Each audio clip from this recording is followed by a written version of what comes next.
Монгол хүн бүр сайхан амьдралыг хүсэж байгаа. Юу ч өөрчлөгдөхгүй байна гэдэг чинь бид нар ерөөсөө ямар ч өөр сонголт хийгээгүй байна гэсэн үг. Одоо тэр нүүрсний жагсаал гэж явж ирсэн. Хулгайч нар нь байжлах шүү дээ. Ард иргэдэн ухамсаргүй ухаан муутай байх нь улс төрчдөд ямар их ашигтай вэ гэдгийг сүүгээд юм лээ.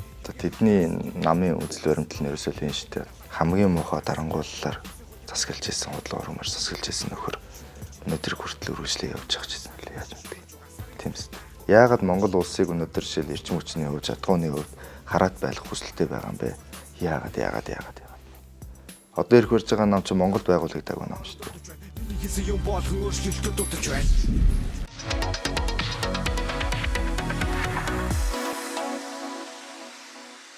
За сайн байцгаана уу? Золбоо ТV-ийн та бүхэндээ энэ өдрийн мэндийг хүргье. Тэгээ өнөөдөр подкастынхаа дугаараар маш хүндтэй зочныг урьж оролцуулаад байна. Тэгээ яг нэг үгэлэхэд бас жоохон сандарч байна миний хувьд. Тэгээ яагаад гэвэл яг өөрөө чинь бол олон жилийн турш үзсэн сонсдог байсан Улаанбаатар нэвтрүүлгээс нь ахуулаад ер нь айгүйх сонсч эхэлсэн. Тэгээд бас л одоо бид чинь нэг хальт санал бодол зөрөлдөөд сошиалаар нэг хальт нэг төр тар гэжсэн тий. Тэгээд ер нь бол өөрөө ч айгүй хүндэлж явдаг хүний хувьд үздэг хүний хувьд одоо фэний өнцгөөс гэх юм уу. Тэгээд уулзаад одоо яг подкаст хийж байгаадаа маш их баяртай. Тэгээ урилгыг минь бас хүлээж авсанд баярлалаа. Тэгээд сандралтай байгаа шүү ойлгоорой. За тэгээ юуны өмнө Золбоо ТV-ийнхаа үзэгчтэй гоё мэдлээд хоёлоо подкаст эхлүүлъя. За тэгээд Золбоо ТV-гийн байнга үзэгчдэд энэ өдрийн мэнд хүргэе. Тэгээд Золбоо өдөр уулзах гэж олон ярьсан. Тэгээд би нөгөө жоохон хоолой өвдсөн. Ханаад жоохон тэгээд тах шиг байна. Сая нөгөө Ардчлан залуучдын холбооны ерөнхийлөгчийн сонгуульд бид тэднийг жоохон нойргоо 2-3 хоног явцсан. Тэгээд урч нэг жоохон унтлаа сайхан. Тэгсэн чинь хоолоо жоохон сэргэнээс сэрж байна. Хоолоо маань жоохон тийм байгаа шүү. Тэгтээ гайгүй нэг тийм айхтар вирусын гаралтай болоод Золбоотой аюулгүйгээр ярилцаад ингээд явна. Хоолоо жоохон өвчих шиг боллоо. Тийм баха би яг лодотоо яг өнөөдөр анх удаа уулзж байна. Тэгээд бид яг өмнө би л одоо яг сошиалаар л хардаг байсан болохоос яг бодитоор нь өнөөдөр анх удаа уулзж байна. Одоо амьдаар нь гэж ярих уу. Тэгээд би ч айгүй аяархан яриад гарч гайхацсан байхгүй. Тэгээд угаасаа ийм аяархан ярьдаг юм болохоос хоолойч өвдсөн байсан юм шиг тийм. Өглөө жоохон зөөр тас ирж байна. Тэгэхээр нэг шүн жоохон тэгсэн баха. Тэр урд өдрүүдэд жоохон даарсан багт. Тэг айгүй. Эхлэнгүүтээ баха өвчөө уучлаарай. Тий. Яванда зүгээрээ. Тий. Өнөөдөр лодотоо ер нь маш их зүйлийн талаар ярилцмаар байна. Улаанбаатар нэвтрүүлгийг үзсэн цагаас хойш ер нь лодотоо уулзах юм бол ийм асуулт тавих юмсан гэж аюух боддог байсан. Өчтөр яг нэг бүр ингээд төвлөрөө бичээ сууд юм өгснэ. За яахын зүгээр шууд уулзаад гоо ингээд яриан дундаа ороод явчихвал дээр авах гэж бодоод нэг бэлтчихээр би бас тэрийг харах га сандраад байдаг. Тэгэх юм болоо гэж бодоод зүгээр яг гоё өнөөдөр лодоо гэдэг хүнтэй гоё дотн танилцмаар байна. Тэгээ хоёлаа бүр эхнээс нь явъя. Лодоо яг өөрийгөө товчхон танилцуулаач. Тийм чулуун бэлгийн лодоо самбо гэдэг төмөр замд 10 жил төгссөн. Хэвлэлийн хүрээлэн сэтгүүлч гэж коллеж сүүлдээ сургууль болсон юм сургууль байхад сурч сэтгүүлч мэргэжлэр төгссөн. Сонин телевиз, сайт, төрийн яамны хэвлэлийн алба гэдэг ингээд хэл мэдээллийн салбарт радиогоос бус газар нь ажиллаж байсан. Сүүлд Улаанбаатар камер ток шоу гэдэг телевиз бол камер ток шоунаас эхэлнэ. Улаанбаатар нэвтрүүлэг хийж байгаад төр завсарлаад жил гарны дараа их хуралд нэр төвшөөд одоо тэр ажиллая гэдээ байж байна. Тий. 500 танилцал бол. Улаанбаатар нэвтрүүлгээс нь харахад лодоог ер нь яг тэр бэлтэж байгаа ярьж байгаа зүйлд оролцуулж байгаа тэр оролцогчдын тэргээд ер нь маш хангалттай байдаг гэсэн. Тэгээд тэр туршлага нь ер нь яг хаанаас үүдэлтэй бол одоо ер нь яг тэр Улаанбаатар гэдэг нэвтрүүлгийг хангалттай байсан гол шалтгаан аюу гэж бодож байна. Биднийг аюух асуу гэж боддог гэсэн. Мэдрэмж байна уу эсвэл зүгээр чиний хувь хүний яг энэ нөгөө одоо бүр сонноосоо л яригдана. Би сонинд ажиллаж байхад болтойг эрхлэгчтэй манай болтойг ах бол одоо миний хувьд бол үнэхээр супер сэтгүүлч бас супер пиарч хүн байхгүй. Тэгээ тэр хүн эрхлэгчийн хийдэг бизнес сонины зурагчин. Тэгээ дизайны албаны дарга оюутан байхад намайг томлоод оюутан байхдаа дизайн дарга болчихсон. Сонины нүгэр өнгө төрхийг шийднэ гэсэн үг. За тэр үеэс л эхлээл нөгөө болтойг ах зөвлөөл яах вэ хүү гэл ийм гэж сонин бол ийм байвал зүгээр нүгэр ийм байвал зүгээр гэл хамтраа дизайнын сонныхоо бүтэн 100-ны мэдээ сонин дизайныг өөрчилж ирсэн. Тэгээд нөгөө нүүр зургийг томоор хийх, хэвлэл нийтлэл материалын гарчгийг хэрхэн яаж өгөх үү? Хүнийг ер нь хэрхэн яаж татах вэ? Агуулга урахгүйгээр гэдэг юмыг ер нь сонд байхаас л суралцаад байна гэсэн үг л дээ. Тэгэхээр хүнийг яаж татах вэ? Хүнийг татчаад яаж анхаарлыг нь тогтоон барих вэ? Гэх мэт юм ингээл одоо оюутан байхаас л бодоод байсан байх юм шүү дээ. Тэгээ яаж татах вэ гэдэг. Тэгэхээр тэндээс л эхэлнэ. Тэрнээс биш ингээд нэг сурж аваад мэдээд идэг зүйл бас биш. Бас энэ бас мэдрэмжтэй холбоотой айгуул олон л хүчин зүйл байдаг баг. Тэгээ Улаанбал бол нэрнээс ахуулаад Улаанбал засна. Тэгээ энэ амбиц нь өөрөө, энэ зорилго нь өөрөө нэвтрүүлгийнхаа үндсэндээ гарчиг нь өөрөө нэвтрүүлгийн үндсэндээ агуулга нь аваа явчихдаг. Би ч Улаанбал шүү дээ. Улаанбалыг хэн барьдээ? Багш барьдаг тий. Өчиг багш шиг л байх хэрэгтэй. Засдаг байх хэрэгтэй. Дээр нь Улаанбалаар би л жоохон бахта Улаанбалаар ингээд үн тавилаа засуулаад ингээд яхад тэр өнгө хурц харагддаг байсан. Тэгэхээр илэрхийлэмж нь хурц цаг хүмүүс тэгж очих хэрэгтэй. Тэгтээ ёс зүйн хэм хэмжээгээ барина. Хүн гүтгэхгүй, доромжлохгүй. Худлаад шаа мэдээлэл хүргэхгүй. Магадalж байгаа бол магадalж байгаагаа хэлнэ. За бусдаар бол бууз уушраг гэдэг шиг юм хийнэ гэдэг л юм байна. Тэгээ ер нь яаж хүнийг олны анхааралд юмыг хүргэх үү? Хүргэж байгаа юм чинь харин хүнд хэрэгтэй юу гэдэг ийм хоёр асуултанд нь л хариулж өгч байгаа. Өөр чинь байнга хэлдэг үг гэдэг чинь хэрсэн үг бай гэх тийм. Тэр хүн чинь би бас аюу дуртай. Тийм Улаанбалын нэг зориг Улаанбалыг бол би зүгээр нэг телевизийн нэвтрүүлэг гэж үздэг. Анхнаасаа бичгтээ төслөө бичгтэл энэ бол нийгмийн зорилт төсөл. Бидний одоо байгаа асуудлуудын хамгийн гол шалтгаан бол иргэд олон нийт бид нэр өөрсдөө мэдээлэлд одоо цензуртай биш өөрсдөө хэрсүү биш байна. Тэгэхээр хэрсүү гэдэг чинь зөвхөн одоо тийм юмыг олон талаас нь бодно гэхээс илүү бас Монгол хэлтэн нь бол ажил чичээнгүй ажилсаг дайчин ийм хүмүүсийг хэлнэ шүү дээ. Тэгээ хэрсүү байх шаардлагатай. Тэрний төлөө л бид нэр одоо ажиллах хэрэгтэй байна. Тэгээ иргэд нь хэрсүүжиж иргэдээс гарч байгаа иргэдийн сонголтоор төр барьж байгаа төвшөндөө асуудал цэгцэрх юм байна. Иргэд хэрсүүжээгөө тохиолдолд бол мянган мундаг лидерүүд гараад ч ер нь лидер гарахчгүй юм байна. Лидер төрөгчгүй юм байна. Энэ дотор бол айтайхан хүн байх ямар ч боломжгүй. Яаж игээл барьж аваад дарж унгаад дуусах юм байна. Тэгээд ингээд лидергүй, манлайлалгүй, үнэт зүйлгүй, дундын бахархалгүй ийм ард түмэн болчих юм байна. Тийм учраас иргэдээ хэрсүүжүүлье гэдэг. Тэгээ Улаанбалаар чинь би нөгөө нэг худал хуурмаг гэж үзэж байгаа нөхдүүдийг авчирч ярилцдаг хийдэг. Тэрийг шууд илэрхийлдэг. Чих худлаа яриад байгаа хэлдэг. Тойм нэвтрүүлгээрээ аливаа асуудал яг энэ мэдээлэгдэж байгаа зүйл чинь харагдж байгаас өөр шүү гэдгийг нь хэлдэг. Задлан шинжилгээ хийдэг шүү дээ. Үндсэндээ задлан дүгнэлт хийдэг. Тоймороо янз янзын арга хэлбэр ашиглаж хийдэг. Тэгээ ер нь л гол зорилго нь иргэдийг илүү олон талаас нь боддог байгаасаа тэгээ хувь заяага хувьдаа аваасаа өөрөө амьдралаа нуруундаа үүрээсээ тэгээ бие биенийхээ амьдралыг шүүхэ болчоосоо тэгээ хамгийн түрүүнд эхлээд толин дөөргийг хар гэдэг айгүй хэлдэг. Толин дөөргийг хардаг болоосоо буюу одоо бүх талаасаа хэрсүүж эсэл гэдэг үгнээс ингээ хэлсэн. Тэгээ би Улаанбалыг тэгээд нийгмийн зорилт төсөл гэдэг. Тэгээ нэг үргэлжлээсэй гэж боддог. Одоо бол Улаанбал нэвтрүүлгийг гишүүн болсон учраас хийх боломжгүй гэж ойлгож болох уу? Тийм. Одоо нөгөө хуулиараа давхар ажил эрхэлж болохгүй. Гэхдээ яг контентууд хийж болно л доо. Гэхдээ нөгөө телевизээр гарахаар реклам яв. Реклам явахаар орлого болно. Тэ? Тэгээд тэр чинь өөр орлого олж болохгүй шүү дээ би чинь. Тэг хуулиараа. Гэхдээ Улаанбалыг бол одоо ёс суртахууны үүднээс ч гэсэн би өөрөө өргөжлүүлэх бол боломжгүй. Яг тэгэхээр би өөрөө аль нэг намын гишүүн байхгүй. Арчилсан намын гишүүн. Арчилсан намын гишүүн болцоход юмыг асуудлыг 100% хөндлөнгөөс харна гэдэг хэцүүлтэй. Тэгэхээр одоо бол би яг Улаанбалыг бол нэг зорилт төсөл учраас хэдий хийж болох байсан ч би өөрөө хийхгүй гэсэн үг. Ёс суртахууны үүднээс. Тэрнээс Улаанбал бол зүгээр ингээд нэг юм ардын намыг зодох хэрэгсэл ч юм уу биш шүү дээ. Энэ бол нийгмийн л юм байх ёстой. Гэхдээ Улаанбалыг би ингээд нэгэнт тогтсон брэнд өөр сайн продюсер олж аваад, хост олж аваад ер нь бол сонгон шалгаруулад ч юм уу өргөжлүүлээд хийлгэнэ гэж бодож байгаа. Ер нь бол одоо хувийн өмчийнх нь 50% над дээр 50% NTV дээр байдаг. бүтэн одоо телевизтэй шилжүүлээд хамгийн миний номер 1 ярих ашиг бол энэ зорилттой бити унтраасаа.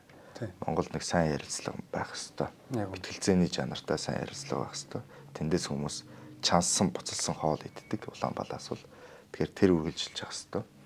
Хоёрдугаар тийм анализ тойм асар хэрэгтэй. Үйл явдал 7 өдрийн үйл явдлуудаас онцолж авч хагаад энэний ард юу болоод байгаа яг үндсэндээ юу юм яах ёстой юм гэдгийг бүр санаагаа хүртэл илэрхийлж яадаг ийм сайн нийтлэл тоймод үргэлжилж явах хэвээр. Тэгэхээр би энийг үргэлжлүүлээсэ гэдэг үгнээс NTD-д бүгдийг шилжүүлэхэд бол бэлэн баг. Улаанбаалыг лотогийн төвшөнд аваад явах чамд хариуцуулаад өгч тийм сэтгүүлч одоо Монголд ер нь байгаа. Тийм ямар ч асуудал байхгүй. Заавал сэтгүүлч байгаа албагүй шүү. За. Ер нь бол контентийг одоо заавал сэтгүүлч хийхгүй шүү дээ. Нийгмийн сэдв заавал сэтгүүлч нар анхаардаг гэсэн үг бас биш. Улс төрийг заавал сэтгүүлч нар хийн гэсэн үг биш. Тэгэхээр энэ дунд одоо зүгээр наа захын нэг хуульч залуу бол би хангалттай энэс илүү хийчихнэ гэж бодож байгаа 100 залуучууд байгаа. Бүр баталгаатай. Надад энэ улаан микрофон олддог ч болоос гэж бодож байгаа асар олон залуучууд байгаа. Тэднэрт л одоо боломж олгоод тэднэр дундаас л одоо сонгон шалгаруулад гэдэг юм уу те. Тэр олон хүмүүсийг урьж агаад тэгээ Улаанбаал бол хангалттай хосттой болчихно. Юу нь л одоо би бол тэр нь баталгаат. Зүгээр одоо гарч ирээд танигдсан л одоо боловч яг энийг бол ингээ хийцэн бол энийг бол ингэж хийвэл илүү гоё. Миний ойлгож байгаа юм 100 мянга залуучууд байгаа шүү дээ. Баталгаатай. Тэд зүгээр одоо нэг хүн хийцэн тэгээд явж байгаа тэгээд ингээд одоо төр завсарлаад алга болсон. Эсвэл Улаанбаал орхиж байгаа гэдгийг сонсгол юм бол хөө би хийл та гэж зөвхөн дотроос нь гараад асуудал. Тэгээ хоёулаа сая хэрсүү гэдэг үгийг ярьлаа. Тэгээд барыг хэрсүү гэдэг үгийг чамаас анх бараг сурч ирсэн баха. Би чинь бас нэг Солонгост олон жил амьдарсан. 14 дэх очоод ирсэн Солонгос сургууль төгсөөд Солонгост амьдарсан болохоор монгол хэлээ сайн мэдгүй. Ер нь бараг YouTube хийсэн 7 жилийн хугацаанд одоо ингээд нэг монголоор яриад тэг ер нь айгүй муу ярьдаг байлаа шүү дээ. Хэрсүү гэдэг үгэн дээр би өмнөх лодотой яг маргалддаг байсан тэр золбоо гэдэг маргалдчихсэн үеийн тэр золбоо гэдэг залуугаа бол ёстой яг нэг 30 гарсан жоох хөвгтөөсөн байна л гэж харддаг байхгүй одоо л тий. За хоёулаа бас үзэгчч тухайн үед яг юу болж ирснийг зарим нэг үзэгчд маань мэдж байгаа. Ялангуяа золбоо тийг үздэг хүмүүс маань золбоо нэр тухайн үед нэг лодотой хайлт ам зурж ирсэн шүү гэд мэдж байгаа. Тэр үед юу болсноо хоёулаа бас гоё ярил л да тий. Тухайн үед нүүрсний хулгай гэдэг нэг өвлийн үеэр нэг гарч ихсаад бөө юм болж исэн баха. Тий. Тэгээд лодоо болохоор Улаанбаалаараа яг ярьжсэн. Би очиж ихсэхгүй гэд. Тий. Би очиж ихсэхгүй.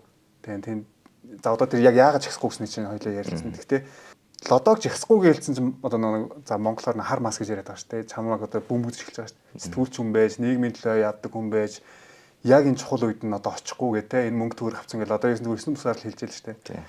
Тэгээ мас яг ингээд нэг хүн рүү чиглээ тэр хүн буруу юм хийцэн гэж бодож яхад нийгмээрээ бодож яхад мас ингээд тэр хүнийг бөмбөгдөж яхад тэрэн дээр нь дөрөөлөд нэг ингээд контент хийх юм уу тэр хүнийг адилхан муулчих юм бол айгүй хандлт авдаг угаасаа тий. Яагаад энэ лодоо юу очихгүйгаа сэтгүүлч хүн байж гэсэн сэтгэл байсан л баг та. Гэхдээ бас нөгөө талаараа за би энийг хийчих юм бол энэ хүмүүс таалагдаад гэсэн сэтгэлч бас байсан. Нэг нөгөөлөг тий. Тэгээд бичлэг хийчээд чиний надад тэр барьж исэн хариу тэр бичсэн юм чи уншаад би зүгээр өөрөөсөө нэг үлгэх тухайд иччихсэн байхгүй. Тэгээ одоо ч гэсэн нэрийг бодохоор нэг ичдэг. Тэгээ нэг поп гэж ярьдаг шүү дээ. Тэрийг бодохоор бас муухай санагддаг одоо ч гэсэн бод. Тэгээ тэр үед л одоо яг гарч би талбай дээр гарч чихсгүй гэдэг тэгж хэлснээр нэг гоё тайлбарлаач. Яагаад тэр үед тэ хүмүүс хар утанд гараад талбай дээр нүүрсний хулгай илэрчлээ гэж чихсэж яхад би очихгүй гэж хэлж ирсэн юм бэ. Нэгдүгürt одоо чамаар их бахархаж байна. Би ер нь ингэж хэлнэ гэдэг чих зоригштэй. Би одоо чамайг тэр үед тэгжсэн юм аа. Би яг үндэ олон таалагдах гэж тэгсэн юм аа гэж хэлнэ гэдэг. Ер нь бол олон ирчүүдээс нэг гарахгүй штэ. Хүн бол ингээд хүн санаатай санаад муу зүйл хийдэг штэ. Муу ч байна уу, юу ч байна мэдгүй. Ямар ч сан тэр хүндээ муу нөлөөтэй. Тэгвэл дараа нь яг тэрнийхээ шалтгааныг үннээр нь ингээд нүүрлүүн харж хагаад ялангуяа ингээд өчнөө 10,000 хүний дэргэд тайзан дээр сууж байгаа хэлнэ гэдэг бол бас их зоригштэй. Тэгэх баярлалаа. Тийм л байх гоё. Нэгдүгээр хоёрдугаарт яг тэр үед чинь юу болж ирснийг бас бараг мартчихжээ сануулчлаа. Нэр нүүрсний улгаа гэдэг 44 их 80 гэдэг тоо гаргаж ирээл тийм. эхлээ тооноос ахуулаад тэгэл ингээд явсан. Ер нь бол би нөгөө өөрөө хэрсүү байх ёстой гэдэг олон нийтэнд хэрсүүцэж төрн айтайхан болно гэдэг тухай. Юмыг байлдаж шийддэг байх юм уу? Та нар сонгуулаараа яагаад ирдэггүй юм бэ гэж би залуучуудыг шүүмжилж байсан. Сонгуулаар ирдэггүй юм байж ч сонгуулаар саналаа ерөөсөө өгдөггүй юм байж би танихгүй наадах чи хинт нөхөн сонголт алга гэж гоншгонцоход араас нь нөгөө сонголт байхгүй юм чинь гүт системтэй бэлэн 300 мянган хүний бүтэн системтэй нам нь ялаад хулгайгаа өргөжлүүлэнгүүт тэр хулгаан дээр нь ямар муухай юм бэ одоо зайлуулъя гэж гарч ирэх бол хамгийн залхуу бөгөөд хамгийн тэнэг ард түмний шинжээл гэсэн утгыг би хоол илэрхийлжсэн. Сонгуулаар төрийг сольдог. Тэр сонгуул гэдэг чинь зүгээр ингээд нэг юм уралдаан найр наадам биш. Айгүй хариуцлагатай чухал ажиллахгүй да. Уг нь бол. Тэгээд тэр сонгуулаар л асуудлаа шийддэг байхгүй. Яг юм агуун ард түмэн шиг бөөнөрөө яг асуудал болгон дээр гарч ирж хоорондоо цагтаад байгаа байлдаа төр ордонтоо дайрч ороод ингэж ах юм уу. Тэг чи одоо 21 22 он уу? Тийм 22 он баг тий. Тэгээ тэр үе тэгж хэлж ирсэн. Ер нь бол бид нэр сонгуулаараа хийдэг байх хэрэгтэй. Сонголтоо зөв хийдэг байх хэрэгтэй. Хэрвээ буруу хийсэн бол тэр сонголтынхон бурууг 4 жил үүрэх хэрэгтэй. Яг гэвэл бидний залхуугаас болоод бидний ийм зүгээр ямар ч хинэггүй байдлаас болоод байдлын одоо буруутан нь Монголын парламентын арчлал Монголын төр ус биш байхгүй. Энэ Монголын парламент Монголын төр үүд чинь 1000 10 20 мянган 100 мянга сая жил цаашаа үргэлжлэнэ. Энэ зүгээр бидний тоглоом биш байхгүй. Тэр нь цаашаа үргэлжилж байгаа нь бидний тусгаар тогтнол. Тийм учраас бид нар ямар нэгэн үйлдэл хийхдээ хамгийн нэгдүгürt үнэт зүйл тавьж ил байх хэрэгтэй гэсэн санаа. Тэгээ тухайн үед бол би яг хэлжсэн та нар ингээд автобусаараа энд зарцаа болоод явж л байдаг үстэй. Тэгхгүйгээр сонгуулаа айтайгаа өгсөн бол ийм асуудал болохгүй шүү дээ гэдэг. Тэр үчи нөө бас л ардын нам ялцсан байсан шүү дээ тий. Ардын нам ялцсан, ялтаа өргөжлүүлсэн. Тэгээ ер нь бол энэ төрийг нөмөрсөн том систем схем тэр олон 100 мянган хүн бол төрийн өмчн дээр тэгжил хандна одоо ч үргэлжилж байгаа. Тийм учраас энэс гарах ганц гаргалгаа бол сонгуул өөр юм байхгүй. Тэмцэж ихсад бид нар яах вэ? Унгаан, солино. Солихдоо бид нар бэлэн юм өөрсдөө. Дараагийн сонголтын дээр нь бид нар бэлэн юм уу? Бэлэн биш. Хинж таалагдахгүй. Хинж таалагдахгүй баахан цагаан ууц мууц яриад баахан гой юунууд яриад одоо уриалгууд гаргаж ирээд санаанууд гаргаж ирээ яв. Тэгээ юу яах юм? Эцсийн дүндээ нөгөө хүмүүс дахиад засгалж л байгаа байхгүй. Засгалж л бид нар хоорондоо байлдаж л байх тусмаа нөгөө хүмүүс ашигтай. Тийм учраас тэрийг л нөгөө эсэргүүцээд явж исэн. Би ер нь жигсаал тэмцэлд нь тийм таатаа нэг ханддаггүй. Жигсаал тэмцэл бол хизээ нэгэн цагт болдог. Босоорч ирсэн. Гэтэ жигсаал тэмцлийн ард юу байгаа вэ гэдэг шалтгаануудыг бас тухайн үед ярьж исэн. Наа чин хиний жигсаал үлээ тий. Наа чин ажиллаа хий гэдэг жигсаал болно. Наа чин тодорхой хүмүүс рүү чиглэсэн зохион байгуулалттай. Тэгээ би гол дөрүүдийн хүртэл хэлж л байл. Зохион байгуулалттай шүү наатах чинь. Тэгээ битийн энэ жүжигийнх нь хэрэгсэл бити болоод энэ төргээ би бүр улаансан эсэргүүцсэн биш одоо гинтхэн санаанд орж ирээд байна. Би чинь лайв маяг хийгээд наа чин жүжиг болж байгаа шүү энэ төргээд. Тэгээд одоо энийг хэлж байгаа хүн наа жигсаал дээр чи яваад очивол бариад идэж чинь. Намайг бол өстой дорны янзлаа наагуурчин зохицуулаа чинь тэргээл би хэлжлээсэн. Тэгэл цагийн уртад тэр нь тийм байсан байна гэдэг нь харагдсан шүү дээ тий. Тэгээд дээр жигсаал чинь зохион байгуулалттай байсан сүлдээ ажиллаа хиймээ болоод туслуу яалаа. Тий. Ийм л болсон шүү дээ тий. Тэгэхээр энэ жүжиг тодорхой юм дээр хэрсэн байна гэж чинь энийг л хэлээд байгаа шүү дээ. Юу хизээ юу хаанаас өрнөлтөөр юу болоод байна? Үр дүн нь юу болж хувирах юм? Ер нь ямар байх хэвээр юм бэ гэдэг ингээд олон асуултыг өөрийнхөө шийдвэр гаргалтын өмнө сэтгэл хөдлөж явах үеэрээ өөрөөсөө асуухыг л хэрсүү байх гэдэг шүү дээ. Тэгээд тэрийг л одоо бүгд монголчууд маань ийм болчихвол ядаж дийлэнх олон хувь нь за боли одоо энэ чинь монголчин залуучуудын орн залуучууд нь өөрсдөө юм хэрсүү болчихвол бид нэр үнэхээр энэ улс бол доороос CPL босоод ирнэ ямар ч зүйл цөөгүүлэх нэ энэ өргөө одон газар нутагтай баялагтай орн болол. Тэгэхээр хамгийн гол зүйл бол иргэдийн тэр хэрсүү байхаас эхэлнэ. Хэрсүүч зэрэгдийн сонголтоос л эхэлнэ. Тэндээс бүх зүйл эхэлнэ. Тэр өөрчлөгдөхгүйгээр юу ч өөрчлөгдөхгүй. Одоо би жишээлбэл нэг парламентод орчод Улаанбаалыг гэж нэрлэхгүй байгаа болохоос биш орхиог л байгаа. Жишээлбэл яг парламент ямар байгаасаа гэдгийг би өөрөө яг тийм байяа л гэж байгаа. Одоо өнөө хэлж байгаа үг, хийж байгаа үйлдэл бүгдээр яг тийм. Сонгуулийн мөрийн хөтөлбөр маань хүртэл тийм байсан. Би сургууль цэцэрлэг барин гэж нэг ч удаа яриаггүй. Ярихгүй гэсэн бүр. Сонгогчтойгоо уулзаад за би энийг хийж чадна. Гэтэ хийвэл би зүгээр нэг коноп болж өрнө. Та нарт коноп хэрэгтэй юм уу? Улсын хурал улаан бол хэрэгтэй юм гэсэн улаан бол гэж намайг бүр одоо тэр бичлэгийн ч байгаа. Одоо сонгогчд маань өөрсдөө хэлжсэн. Намайг ингэтлээ тэмцсэн хаалт өргөх.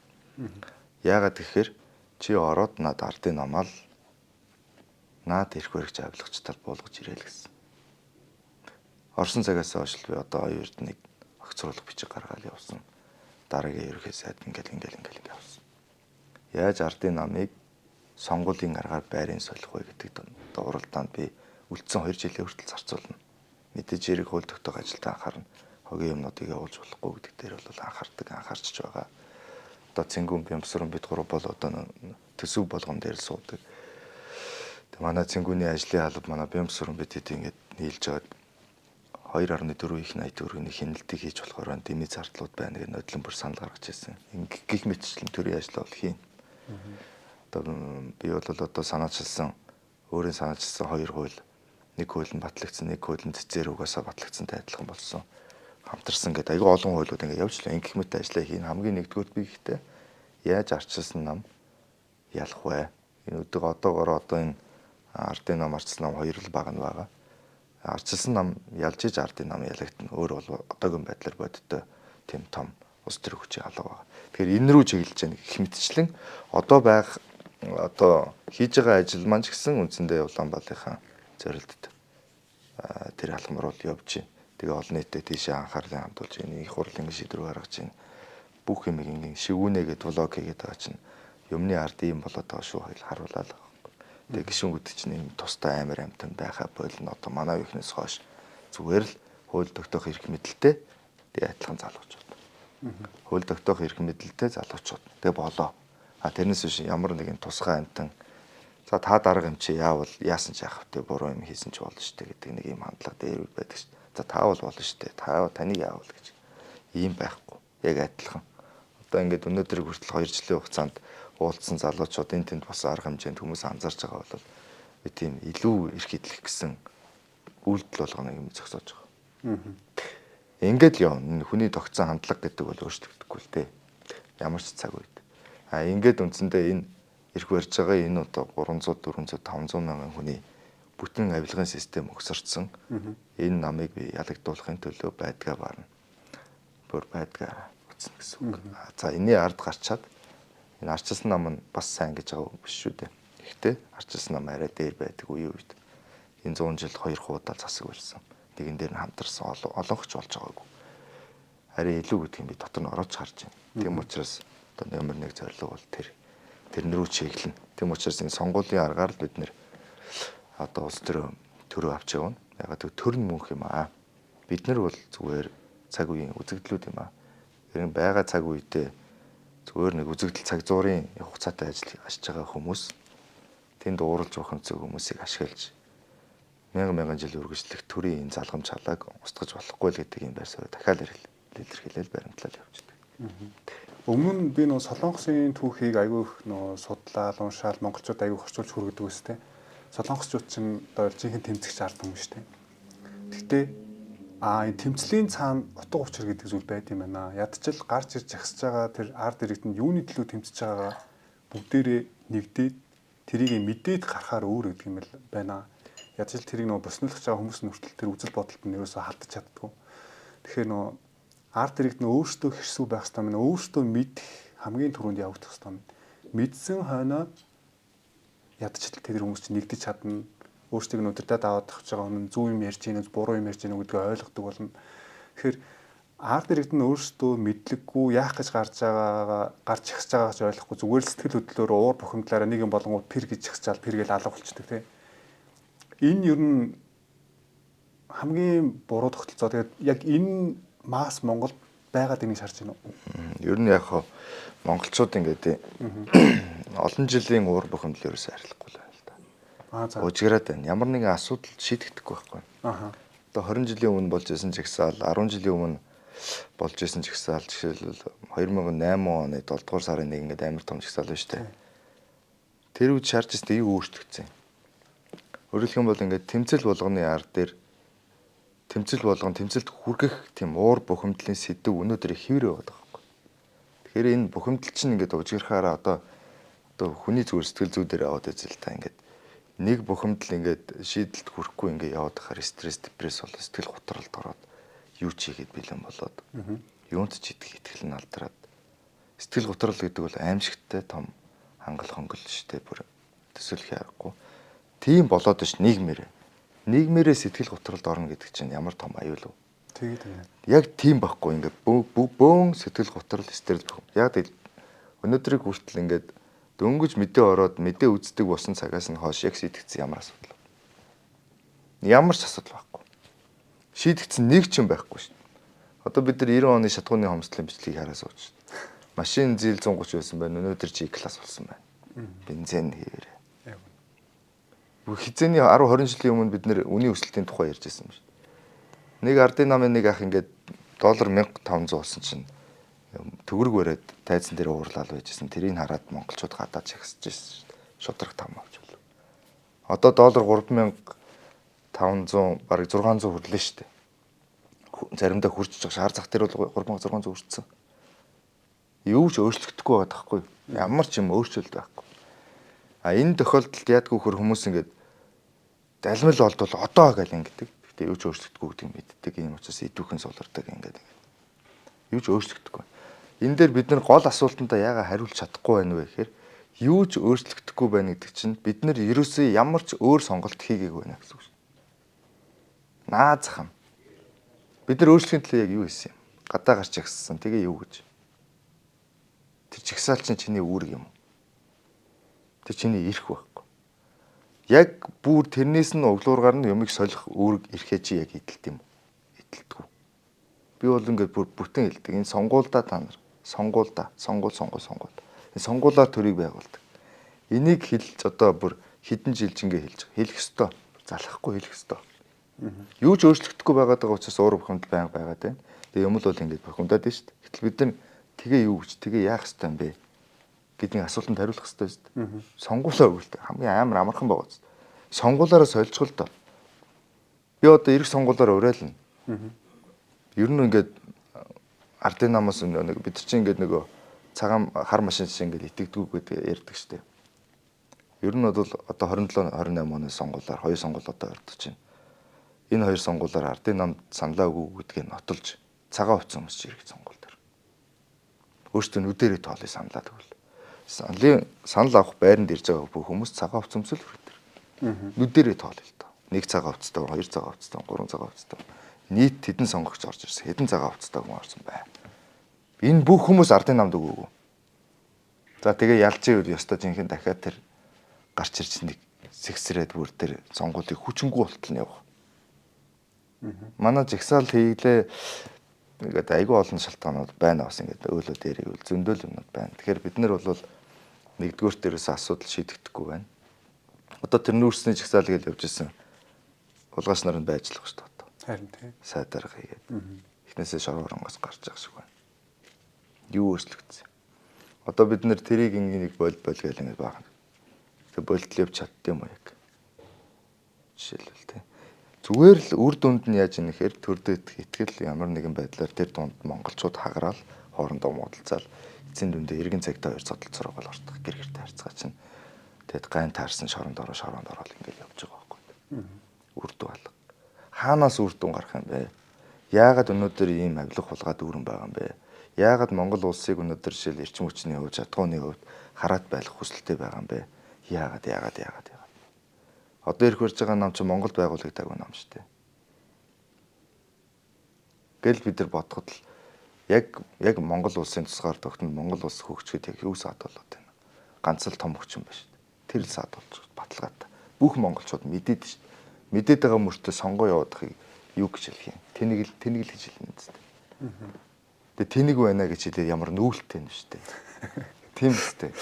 Гэхдээ одоо нөгөө сүйдний бүр тийм яриа байдаг шүү. Нэг Солонгос руу явдаг виз гарчих юм бол хамгийн сүүлийнх нь Гэрлэн унтраа яваараа гэдэг шиг. Тэгээ явуултаа хүн чинь эх орондоо хайртай, эх орондоо баймир байдаг байхгүй. Ер нь Монгол шиг ийм эрхчлөлттэй сайх улс би дэлхийн олон оронд амьдарч үзсэн. Би Солонгос улсад харлаа 6 сар хүртэл амьдарч үзсэн. Байд Монгол улс сайх шүү дээ. Би Монголд амьдармаар шүү дээ. Тийм учраас өөрчлөх ёстой байна гэл ингээл зөвхөрлөлтгүй үзээд байгаа байхгүй. Тэгээ одоо бол идэвхтэй байх цаг үе, энэрүүл чиглүүлсээр байгаа дуусна. Тийм учраас энэ чагсаал тэмцэл гэдэг бол шалтгаантай. Шалтгааныг нь арилгах, яаж арилгах вэ гэдэг тодорхой нэг үр дүнтэй, хамгийн сайн үр дүнтэй арга бол сонгуул байхгүй. Сонгуул.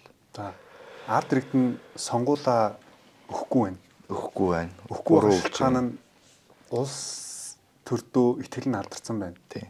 Тэгээд яавал тэгвэл одоо Монгол улсынхаа иргэдийг одоо хэрсүү ядчил сонгуулаа өгдөг, сонгуулаа өгөхөөс өмнө ямар хүмүүс нэр дэвшиж байгаа, ямар ажил хийсэн гэдгийг мэдчихдэг те. Яавал ийм болох вэ? Одоо чөлөө зах зээл рүү бүрэн шилжиж л юм болно. Хүний гар харахгүй амьдарч чаддаг усны дараа сонголтоо бие тааж гаргадаг. Энэ бол наазах юм. Тэгэхээр хүний гарыг харж амьдрахгүй тэр боломжийг нь төр нөхгүй шүү дээ. Тэгэхээр альнасаа эхлэх ёстой. Харин тэгээ төрийн өгөөд за төр нөхийн төлөө сонгуулаа ус өгөх хэрэгтэй болчихж байгаа байхгүй. Одоо жишээлбэл залуучууд бол нэх ингээд нөгөө ардын намын сүлжээнд ороод байгаа юм байхгүй шүү дээ. Одоо жишээлбэл залуучуудын 70% сонгуульд ирдэггүй шүү дээ. Тийм. Яагаад ирдэг вэ? Наа чи яваа маа. Зарим нь хаягийн асуудал байна. Гадаад дотоод байна. Зөвхөн хөдөөгатай явцсан шүүд мэдхгүй. Зүгээр яг байж байгаа саналаа өгöd үзэлтэй, өөрчлөлт үзэлтэй. Дараа нь бидний нийгэм байхгүй. Дараа нь бидний үр хөвгтийн нийгэм. Яг дараа нь миний одоо би өнөөдөр 18-т 20 залуу байлаа гэж бодоход 10 жилийн дараа миний стресстэй шалтгаан яг өнөөдөр миний залхуурлаас эхэлж байгаа байхгүй.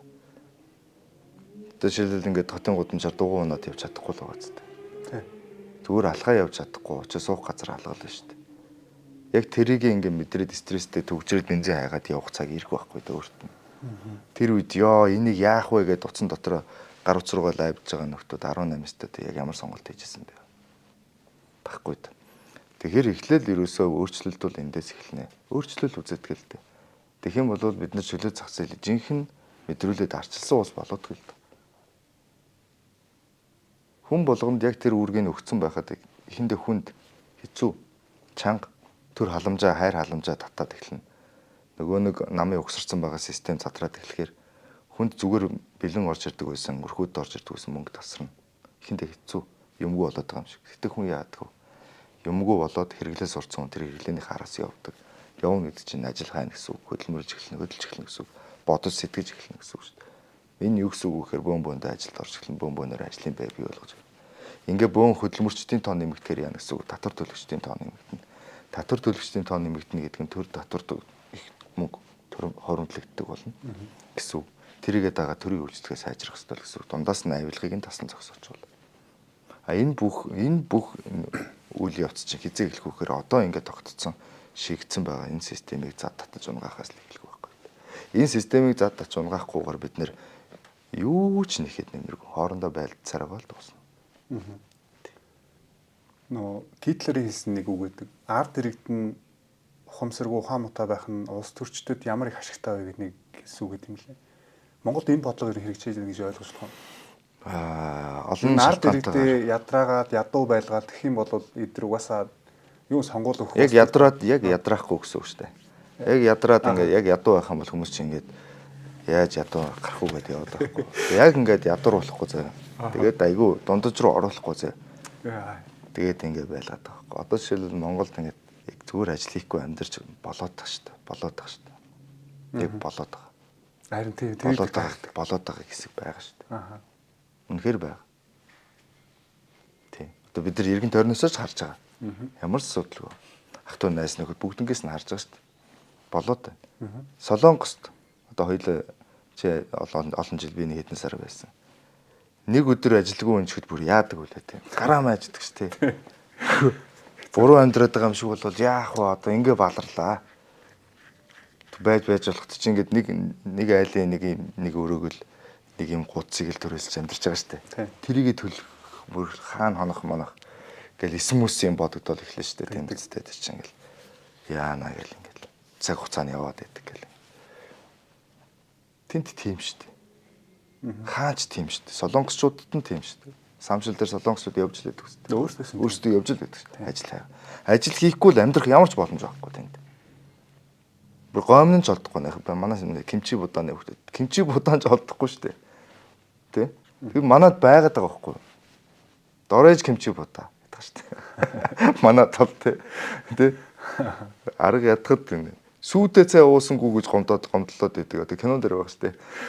Хар халуунд хар цай уугаад мод аварцсан цайтай байгаа зү тэ. Цай байж тээ бас. Хар цай уугаад энэ тэ. Кинон дээр гардаг шүү.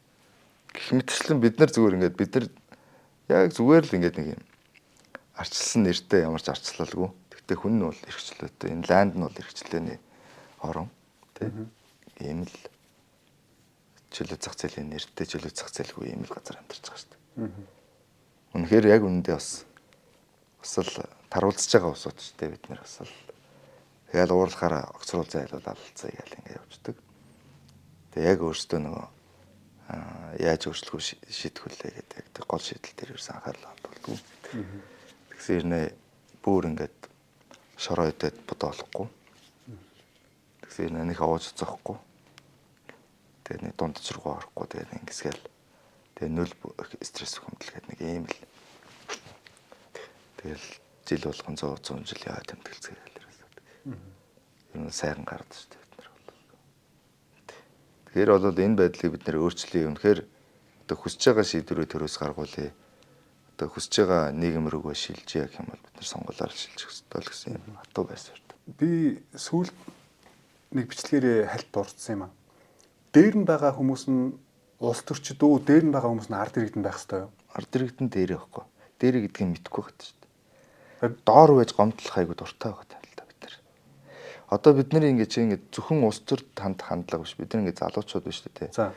Манай нийгэм чи иргэн тойрны найз зөвхөд хүмүүс ингэ хараалгаар. Нэр нь ингэ зай бариад дээшээ заагаад нөгөө одоо өөрийнхөө мэтгэлцэгч тал байт юм уу ямар нэг асуудал шүү дээ. Тэр ингэ тент тавьчаад өөрөө доороос хараад өөрөө энэс болж би инглээ гэдэг хандлагатай. Бүгдийг дандаа дээш нь шидчихэдэг. Энэ амар лаг юм байж, энэ амар мөнгөтэй юм байж бусдад тусалдаггүй. Энэ амар лаг юм байж тэргээ бусдад заадаггүй. Яг үнэндээ энэ ингэсэн учраас би ингэсэн. Бид нэр буруу байгаагийн шалтгаан бол тэр гэх мэтлэн. Бид нэр ингээд бүх ирэмбийн байрлалаа айгу дандаа өөрсдөө ингэж доош нь байгаад хамтдаа нэг сэдвээр санаа нийлж байгаа нэг буудан дээр ийм альчуур барьж суугаад ойлгох дуртай. Гэтэл бид нар яг ингээд одоо жишээлбэл сая чи төрийн байр иргэдийн байр асууж байна. Яг үүндээ дээрээ байгааг нь би дахин хэлээд байгаа шүү. Чи эдрийг байгуулах ёстой. Тэгээ хуучны дээр дарга анги гэдэг шиг ангилдэж чинь залуучууд уурж тастаад байна. Эхлээд та нараас их сурвал та нараас сонгогдно. Биднээс сонгогдно. Бид нар гаргаж ирдэг. Тэр дээр доор гэдэг ойлголт чинь байхгүй. Ууг нь бол гэдэг юм ийм л ойлгооцоо л гэдэг үгнээс яриад байгаа. Дээр доор гэсэн ойлголт байхгүй. Одоо Солонгосын жишээг аваад ярих юм бол дээр нь байгаа хүмүүс нь ард иргэдэн гэж яриад байгаа байхгүй. Улсын хурлын гишүүн гэдэг ямар хүн бэ гэхлээр ерөөсөө л ард иргэдийг төлөөлөөд ард иргэдтэй ээлтэй ард иргэдтэй амьдрах боломжийг нээж өгдөг хууль баталдаг хүмүүсээ та нарын орон сууж байгаа хүмүүслээс бид нар учиргүй хүмүүс биш гэдэг. Маш тодорхой энгийн логик шүү дээ. Одоо чи чамд ажил өгдөг хүн чиний захирал үстэй. Тийм. Тэ? Чиний дарга. Тэгээ чамд цалиу өгдөг хүн чиний дарга байхгүй. Надад хин ажил өгсөн өнөөдөр их хурлын гишүүн гэдэг ажлыг. Хаан олчод өгсөн шүү дээ. Иргэд өгсөн. Надад хин цалиу өгöd байгаа. Татвар төлөвчдөг гэдэг шүү дээ. Би ч татвар төлдөг. Гэхдээ олон маасаараа бүх ард түмэн татвар төрөдөө хураалгаж байгаа. Тэндээсээ цалиу өгдөг шүү дээ. Ингээ бодохоор хэн миний дарга юм?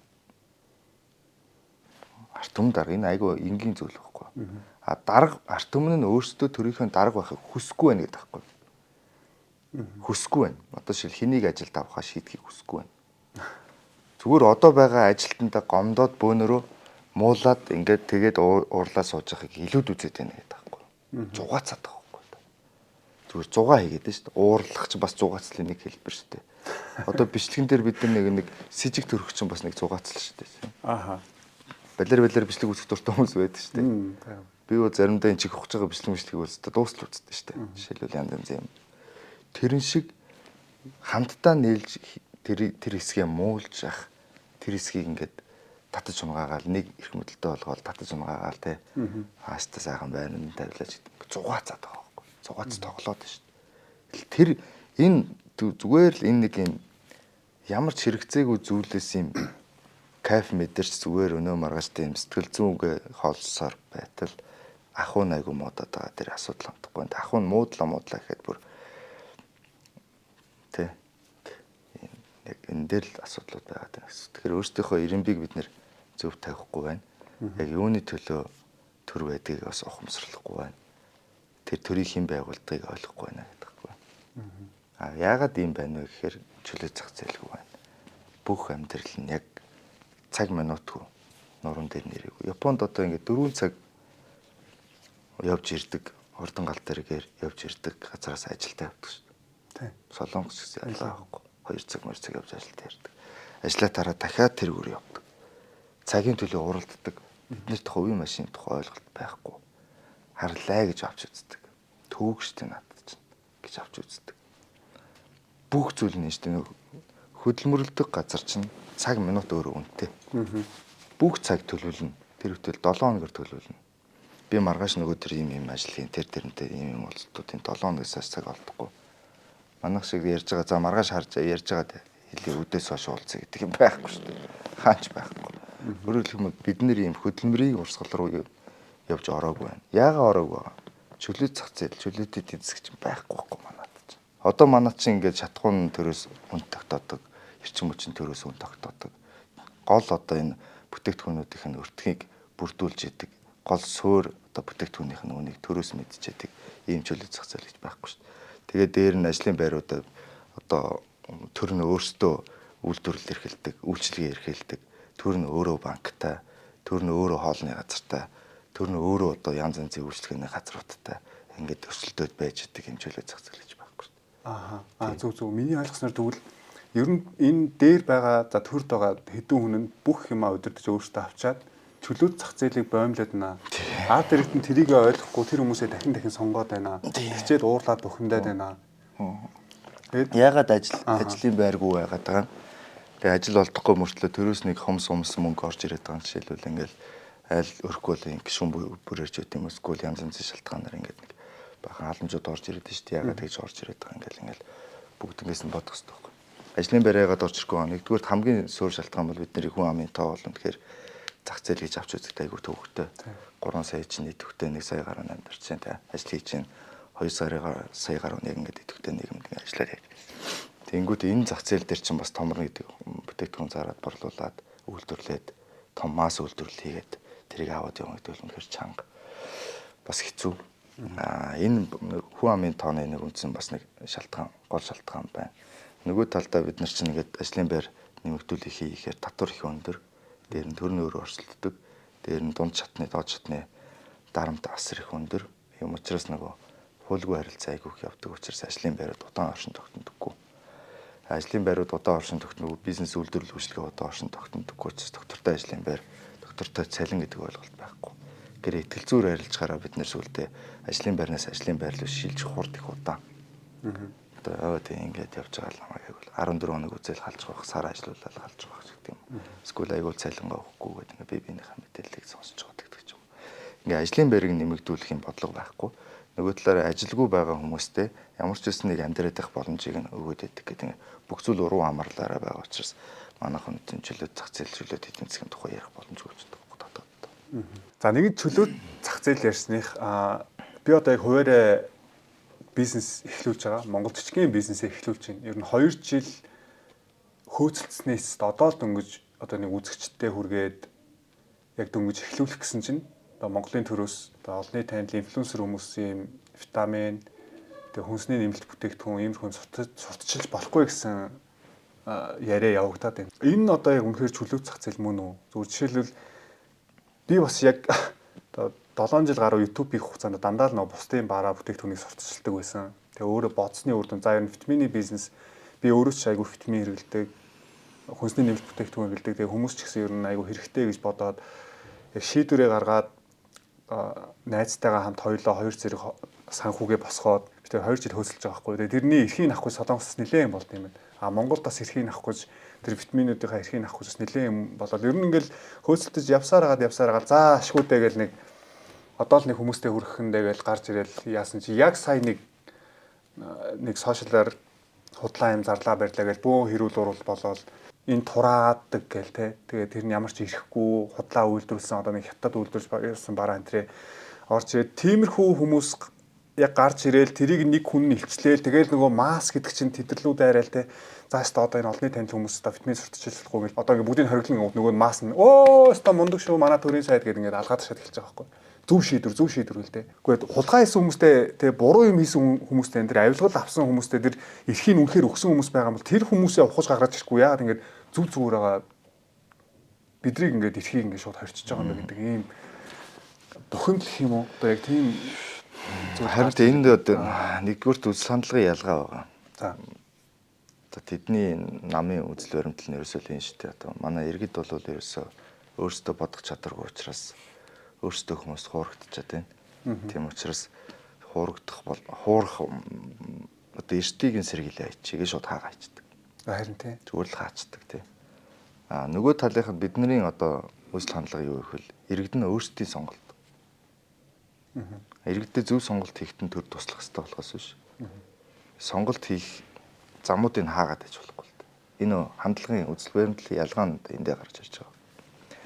Энэ эмийн хэрэгслийн тухай хууль гээд 2024 оны 2 жилийн өмнөөс хэрэгжиж эхэлсэн. 24 оны 10 дугаар сараас хэрэгжиж эхэлсэн байна. Энэ хууль. Энэ хуулийн дээр бол цахим орчинд буюу нийгмийн сүлжээнд эмийн бүтээгдэхүүн хэрэгслийг сурталчилж болохгүй гэсэн. Энэ хуулийнхаа хэрэгжилтийг одоо сайжруулмаар байна, чангаруулмаар байна гэж өнөөдрийн Батшигур сайд хэлээд тах шиг байна. Тэгээ ер нь бол энэ заалт өөрөө бол би бол санал нэгдэхгүй л юм хууль хэрэгжиж явж байгаа. Бид нар хамгийн нэгдүгürt нөгөө нэг иргэдээ хэрсүүжүүлэх нь чухлаа гэдэг юм. Тэр мэдээж иргэдээ хорлоод ээж болохгүй. Баталгаагүй янз янз юмар ингэж ээж болохгүй. Гэтэ иргэд маань өөрсдөө нөгөө юу авч хотод руугаа хийж байгаагаа сайн судалдаг, хинээс авч байгаагаа сайн үздэг.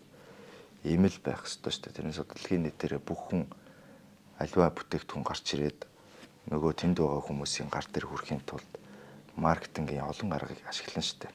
Янз янзын замыг ашиглана. Хинээр дамжуул хинд хүрэх вэ гэдгээ чинь судлаж хийн. Нөгөө гараараа дамжуулж байгаа этгээд хүртэл энэ юу хиний юмыг ямархуу юмыг би бусдад түгээгээд байна гэдгээ бодож судлана гэдэг ч юм уу. Харин магадгүй шууд ингээд захын нэг баталгаатай гэсэн юмын дэлгүүрээс авахаас илүү давхар юм шүүлтүүрээр орж байгаа шүү дээ. Одоо жишээлбэл одоо сурчлагаа хийж байгаа үнэхээр хариуцлагатай этгээд байж болно шүү дээ. Тэр бол бодох байхгүй. Жишээл би байсан бол бодох байхгүй. Би ер нь ямар компани юуг яаж сурчлаад байна гэж баган судална. Судалсны үндсэн дээрээс ингэчхээр тэр хүний өмнөөс судлаад байгаа байхгүй. Бас тэгэхээр давхар шүүлтүүрээр авах гээд нөгөө төрийн хүсэж байгаа аюулгүй байдлыг нь баг илүү сайжруулад байгаа энэ үйлдэлийг төрнөөс хаачаад байгаа юм тохиолдол бас байна л да. Гэхдээ ийм бол бас нөгөө миний бодлол ийм бүтээгдэхүүн талах шиг замбараагүй зарагдах гэдэг дээр нөх хүмүүстэй гэдэж талах шиг өстой хаасайгүй зарагдаж байна. Зарагдчил байг л дээ хамгийн гол нь. Нэгэнт Монгол улсын эрүүл хүм өсөгч тойрнох эрүүл хүн аж төрөх нөхцөл байдал бол нөхөр хүнд орчныг бид бүгдээрээ хамтдаа бий болгоцсон 30 жилийн хугацаанд. Тийм учраас нөө эрүүл мэнд нь одоо нэгэнт муудаж байгаа муудах нь баараггүй шахуу газарт бол урчин сэргийлэх олон юмнууд ашиглана. Хүмүүс нь өөрсдөө хайж ирж хайж эхэлнэ. Тэгээ тэрийг хэрэглэхдээ сонгох сонголтын дээр ямар байх вэ гэдэг чиглэлийг нь бид нэр өгч явах хэрэгтэй болохоос биш юм. Хааж бавах бол хамгийн л залхуу бөгөөд амархан ер нь эднийхний эрх баригчдын бол ер нь хамгийн их авдаг болцсон арга хэмжээ шүү дээ хаах бол. Би өөрөө бас яг энэ Солонгост яг витамины үйлдвэртэй нь очиж уулзаад гэрээ хийгээд за би ийм витамин гаргуулмаар байна гэд өөрөө хөдөл тавьж байгаа хгүй. Тэгээ тэрхийн тулд би өөрөө бас тэнд гэрчлэгээ авах хэрэгтэй. Тэгээ би 2-3 сургалтанд сууж байгаа хгүй хэд хэдэн удаач. Тэгээ сургалтанд нь суухаар тэр сургалтын дээр нь хууль дүрмийн бүгдийг тайлбарлаад өгч тийм лээ. Та витамин ийм журмаар үйлдвэрлэх ёстой, ийм байх ёстой. Та витаминээс сурталчлахдаа энэ энийг хийж болохгүй тийм. Шууд турaan ч юм уу одоо иймэрхүүгийг хийж болохгүй гэх бүх хуулиудаа танилцуулчихна. Бүх мэдлэгийг дээр ард иргэдэд өгчин. Хуулийг зөрчих юм бол маш хатуу арга хэмжээ. яг ийм тогтолцоо байхгүй одоо зөвхөн над дээр л ийм жишээ гарч ирж байна те бас өөр өчнөө олон яг ингээд сэтгэлээ гаргаад бизнес эрхлийг явж исэн ямар олон залуучууд бас эрх ашгаа хаалгуулж байгаа мэдэхгүй шүү дээ. Тийм. Одоо заалтууд дээр нь шил хуулийн заалтууд дээр тодорхой наривчилсан юм байхгүй байна л дээ. Одоо жишээлбэл юу гэдэг худлаа мэдээлэх те энэ одоо бүтээгдэхүүнийхээ талаар худаа мэдээлэх эсвэл бүтээгдэхүүнийг одоо сурчлах, хүртлэх явах процессыг нарийн заах ч гэдэм. Одоо сая бол хэлжсэн сургалтанд суугаад тэгээ энийг ингэж таниулаад үйлдвэрж байгаа үйлдвэрлэгчээс нь ахуулаад бүх баталгааг нь хангуулж штэ тэр хуулиараа. Манайд ч юм бол зүгээр сурталчилж болохгүй л гэж байгаа. Харин тийм. Тэгэхээр энэ дээр бол тодорхой асуудлууд байна. Яг л бид чинь өөрсдөө үйлдвэрлэгч орн бас биш байхгүй. Тийм учраас нэгэнт одоогийн байдлаар ямар ч амбич алсын хараа тавилаа гэдээ бид нэр одоогоор хэрэглэгч юм чинь. Айтайх юм хэрэглэмээр л шүү дээ. Айтайх юм хэрэглэхийн тулд бид нэр олж мэдмээр шүү дээ. Хаана ямар айтайх юм бэ? Айтайх юм хаана байна вэ гэдгийг олж мэдүүлдэг хүмүүсийг дугаа бай гэчээд тэгээд яаж олж мэдгүү. Нэг бодлоо харамсалтай санагдаж байна. Тэгээ саяхан бас нэг Солонгос хөл бөмбөгийн холбооноостой будаа болж энэ төр одоос нэг будаа олно гэж ярьдаг тий. Бүр үнэхээр солонгосчууд нэг юм ингээд илрүүлчих юм бол бүр ингээд ухаж гарч ирж байгаад бүр үндсэн системээрээ сольждаг л улс юм байна гэдгийг би дахиад ойлголоо л доо. Тэгээ тэрийг бас үзэгчтэй орчуулж хүргэсэн. Тэгээд Монголд яагаад хулгай хийж байгаа, худлаа ярьж байгаа, авилгал авж байгаа хүмүүстэй тооцоо бодохгүй. Яагаад нэг юм солонгос шиг системийг ингээд оруулж ирж чадахгүй байгаа юм бэ гэдэг асуултыг асуумаар байна. Ирэх хэрэгчид яаж өөрсдөө хариуцлага тооцох вэ? Одоо ингэж байгаа байхгүй юу? Манай үзэж байгаа хүмүүс дотор бас нэрээ зарим нь их хурал засгийн газар бас ялахгүй байгаа. За. Ялахгүй хүмүүс зөндөө байд юм бэ л. Бис мэдэхгүй байна. Бисээ ингээ явангууд. Их хурлын сонгуулиар их хурлыг байгуулж байгаа. 76-аас одоо 126 гэж байна. 126 гишээ сонгоо гараад ирсэн. Энэ 126-гийн дийлэнх олонх нь аль намд байна? Тэр нь засгийн газараа байгуулна. Засгийн газар нь одоо тэр гэмт хэрэгтэй тэмцэх чиг үүргийг хэрэгжүүлнэ. Өөрөөр хэлбэл ялсан нам гэмт хэрэгтэй тэмцэнэ. Чиг үүрэг. Ерөнхий сайд нь гэмт хэрэгтэй тэмцэнэ. Тэгээ дандаа ялаад байгаа нам нь гэмт хэрэг үлдээд байдаг. Тэгээ нөгөө ялсан нам нь гэмт хэрэгтэй тэмцэх болчиход байдаг. Тэгээ яаж үрдэн гарах. Тэм учраас би нөгөө сонгуулаа гэдэг. Яг хүн өөрөө өөртөө тэмцдэг. Одоо бид нар ингээд нүүрсний хулгаанаас хуулаа за бүр тэрнээс өмнө жидүү тий. Жидүү нүүрсний хулгай за ногоо автобус тий. Нүдэн дээр бид нэрийг л өөрж исэн бүр ногоо автобус бол бүр иргэдээ бүр заллин хийж байгаа баригдсан шүү дээ. Солонгос 90 тонн үйлдвэрлэлт автобусны орлоод ирсэн шүү дээ. Бүр ингээд тэрийн сольж молоо тэгснэ ингээд шүршдэг будгаар будаад хөөсмөс шахацсан. Энийг шингээ зогсож ирсэн хүмүүс суулгаад тэр үеийн дарга нар хотын дарга төгжрлээ сайд байна. Заллин хийж байгаад баригдсан шүү дээ. Бүр тэгтлээ. Солиорцсон ингээд тэрийг оруулж иж байгаа бичлэг хийгээ шинэ автобус орж ирлээ. Амар цаа. Тэгээ хаана байна тэр хариуцлага? Яагаад байхгүй байгаа юм бэ? Яагаад авилгатай тэмцэх газар нь ажиллахгүй байгаа юм бэ? Аргагүй шүү дээ. Ялцсан нам нь л хэрэгжүүлж байдаг. Би одоо энэ нэг хуулийн төсөл одоо ди парламентээр санал авч байна. Энэ авилгатай тэмцэх газрыг ялсан намын дарга биш. Их хурл нь оруулж ирээд томилдог олонхын саналаар томилдог болёо. Ялсан намын даргаас авилгатай тэмцэх газрыг авахгүй бол салгаж авахгүй парламент руу салгахгүй бол авилгатай тэмцэхгүй юм байна. Одоо хаана байна нөгөө шүүр ажиллагааг солиороод байсан бүх хүмүүс нь ороод ирсэн л наадам эсэл явж байгаа хүний өрөнгө. Гэмгүй байсан юм уу? Яасан? Эхлээд хайгаад байсан мэт 90 сурвалжлал интерполоор. Одоо бүгдээр наадам л яваад штэ. Гүч төсөөлөд инээд өрөөд байгаа. Энэ нэг инкээс одоо өөр яах вэ гэдэг мэдээд байна. Ягаад мэдээд байна гэхээр чинь ирэх барьж байгаа хүчинд ерөөсөө солигдохгүй штэ. Солиод өгөхгүй байгаа байхгүй. Тэнгүүтээ мань мэтээс хариулсан. Мань мэт чинь засгийн газарт буюу одоо чиний цайны хэлдэг тэр сайд майд янз янзын тийм шийдвэх албан тушаал байхгүй байхгүй.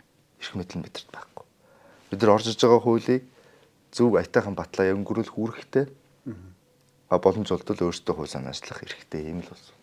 Ер нь их хурл гэдэг бол засгийн газар бодлогоо ялсан нам засгийн газараа байгуулчихж байгаа шүү дээ. Тэгээд тэд нар ингээ бодлогоо оруулж ирнэ. Баахан хуулийн төслөө төргөн барина. Тэрэн дээр нь одоо бид нар ард түмнээс мандаттай нөхдөд сууж байгаа их хурл нь зөв бурууг нь ялгаад бурууг нь батлахгүй зөвийг нь батлаад явах бол ийм л үндсэн үүрэгтэй хүмүүс. Одоо энийг би одоо Улаанбаатар хийдэг. Бүр Гамбарын үеэс л хийдэг гэсэн парламент засгийн газрын ялгаа. Тэгээ засгийн газраа байгуулж байгаа нам тэр засгийн газар үндсэндээ Монгол улсыг хайшин чиглүүлэхээр бүрэн шийдэж байгаа. 100% шийдэж байгаа. Тэднэр. Тэгэхээр засаг авахын төлөө бид нар чи сонгуульд олон болохын төлөө уралддаг байхгүй намууд. Тэгээд цөөнх болчвол бурууг нь буруу гэж хэлээд болохгүй бол огцруулах санал гаргаад ингээл явдаг. А нөгөө олонх бол нэгэнд цөөнх гарууд бол цөөнх л байдаг. Тэд бодлого шийдвэр ингээл аваад явчихна. Одоо жишээлбэл им хэрэгслийн тухай хууль би нэмэлт өөрчлөлт оруулаад явъя гэдээ явхад нэг зөрөгчн намын гишүүн. Хоёрдугаарт эрх баригчид өөрсдөө эрүүл мэндийн сайданд бодлогоо гаргаад тавьдсан. Баталж өгөхгүй. Дэмжиж өгөхгүй гэдэг ч юм уу. Тэгэхээр явж хаанаас эхлэлт юм бэ гэхээр нэгэнт одоо энэ ардын нам болохгүй гэж одоо хэн болго хэлж байгаа. Сонгуулиас 2 жил бүгд хэлдэг байхгүй. Эднийг өстө одоо дахиж байхгүй шүү. Яг 28 оны 4-р сараас эхлээл өөр сонголт байхгүй юм байна гэхэд байдаг байхгүй.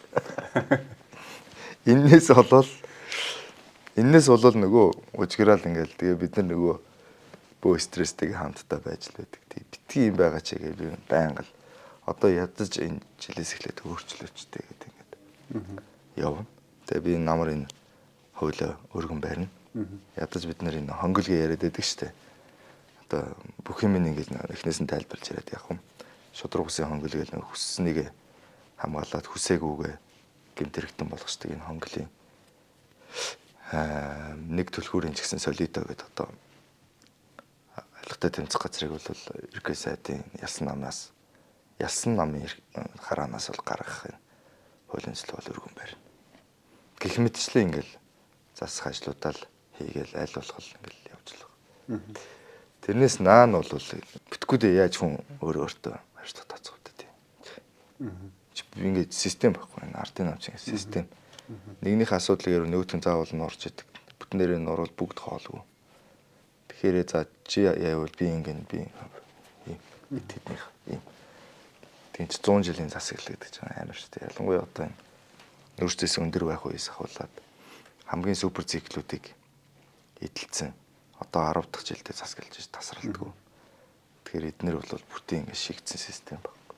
Тэгээ энэ системийг л дийлж гарч иж бид нэг юм хавлаг болгаагүй айтайхан ядч наацх нь юм залхуу биш дөрөд гарч эхлэх байх л та. Тэрнээс наан бид 1000 огцруулаад нэмэр.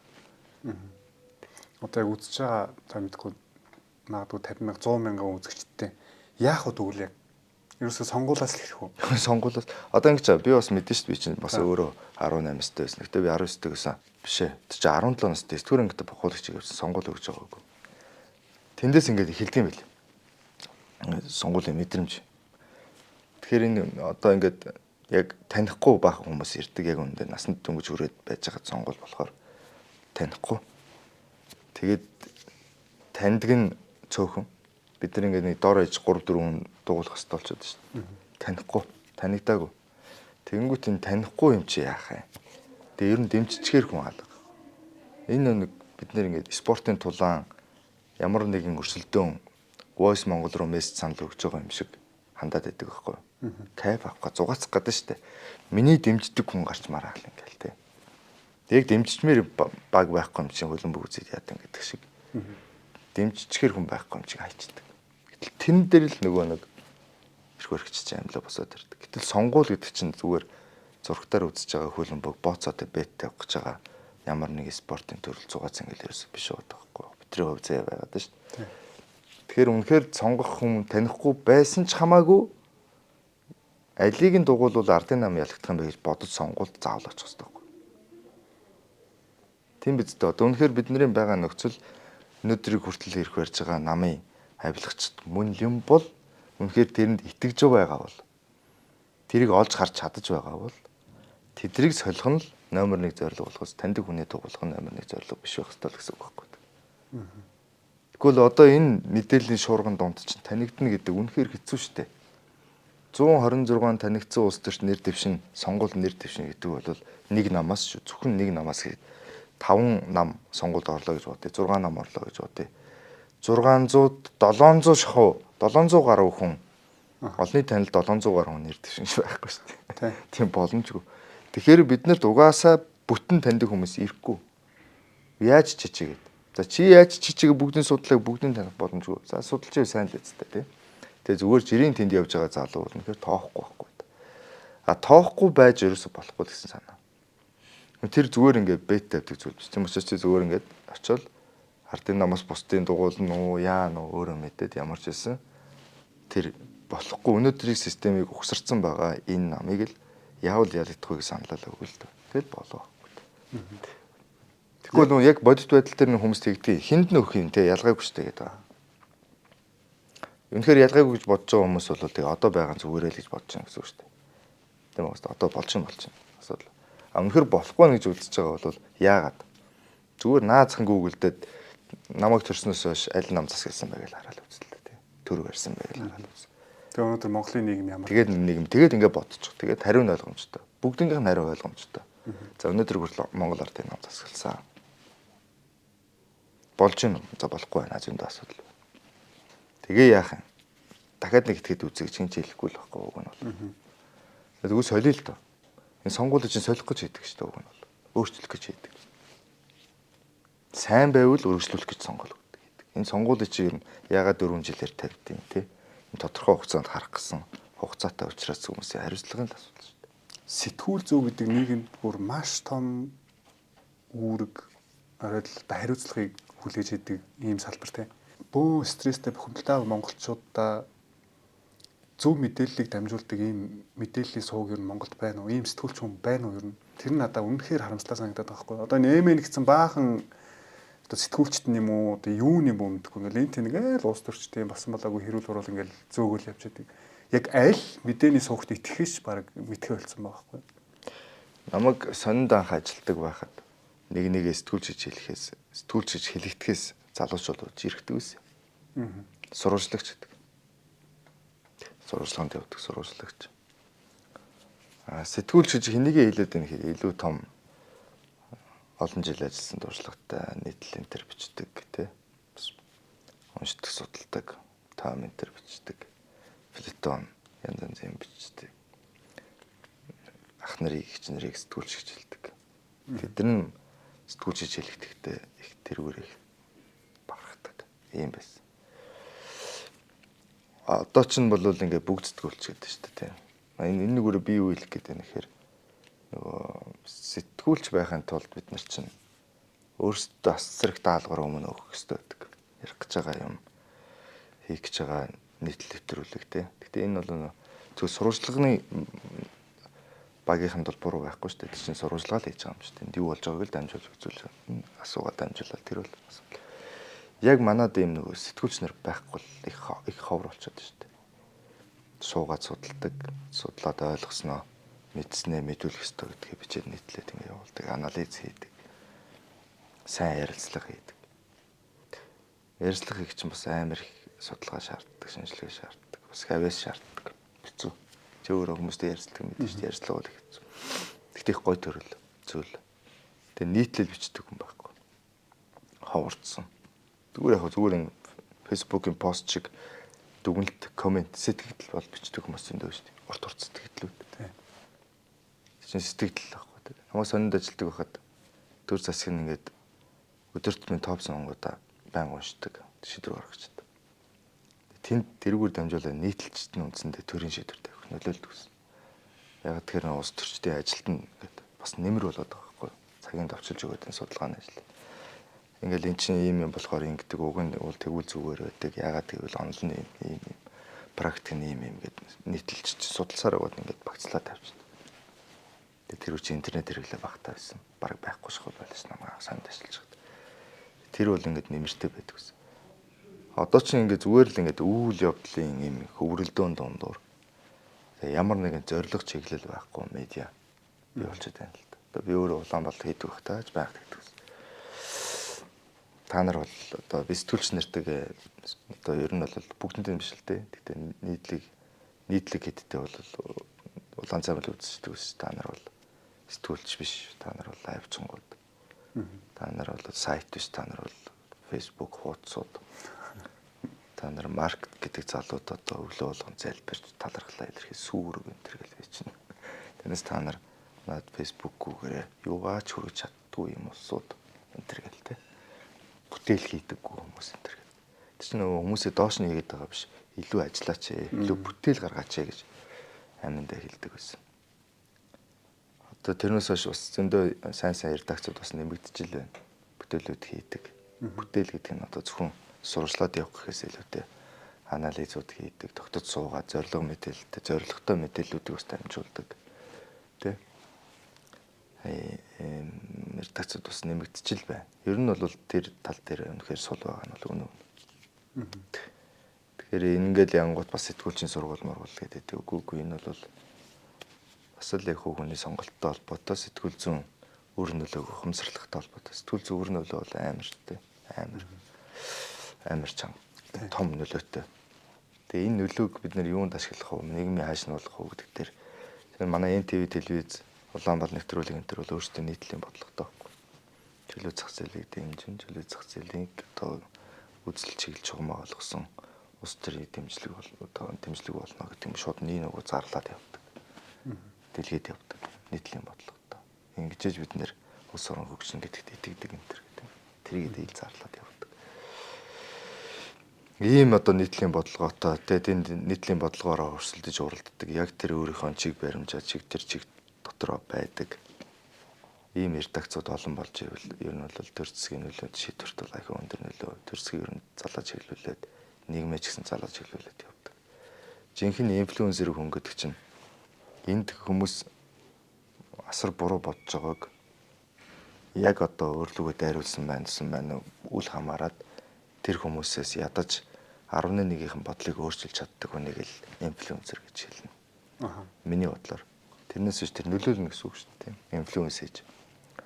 Тэрнээс биш ингээд нөгөө хүний нөгөө майжмаар байгаа хэрэгцэн дээр нь очиж эсвэл те мажиж өгдөг, захнуур дээр нь мажиж өгдөг. Энэ бол инфлюенсер гэхээс илүүтэй одоо түүл хэрэгсэл болж байгаа хин нэгэн этгээд гэж үзнэ. Яг нөлөөлөгчдөг нөхөрчин бол яаж юм хэр ямар нэг асуудал болгоо тэр хүний байр суурь яг дутаад эхэлдэг. Тэр юу гэх бол энэний талаар юу гэж бодож байгаа бол ч гэдэг юм уу те. Тэгээ тэр бодлоо хэлэнгүүт тийм байна те гэж олон хүн хүлээж авдаг.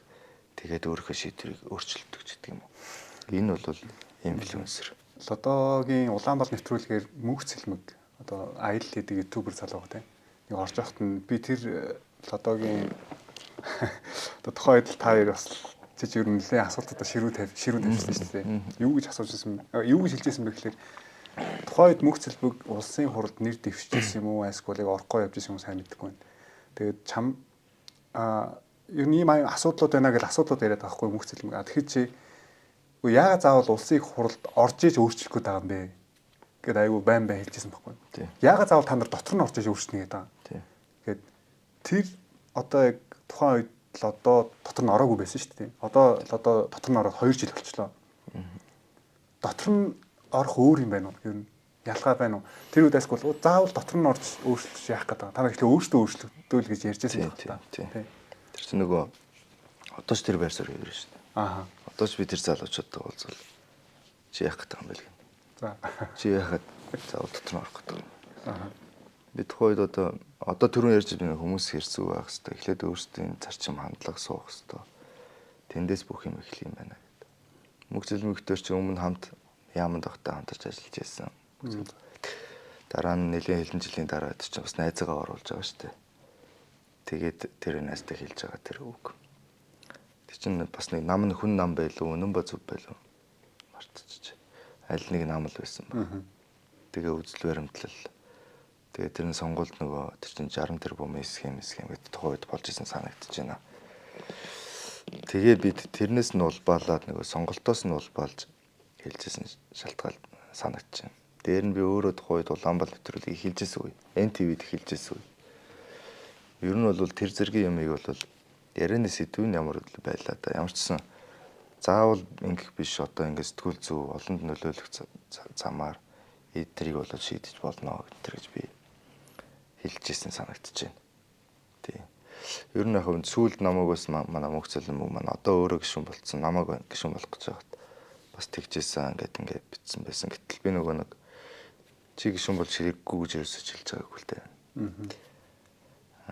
Тухайн үед санаа нь бол тийм байсан санагдчихэв. Тэгээ миний өөрөө чинь сонголт ч гэсэн бас одоо энэ би сүүлдний ном гаргасан номон дээр бас бичээтэй байгаа.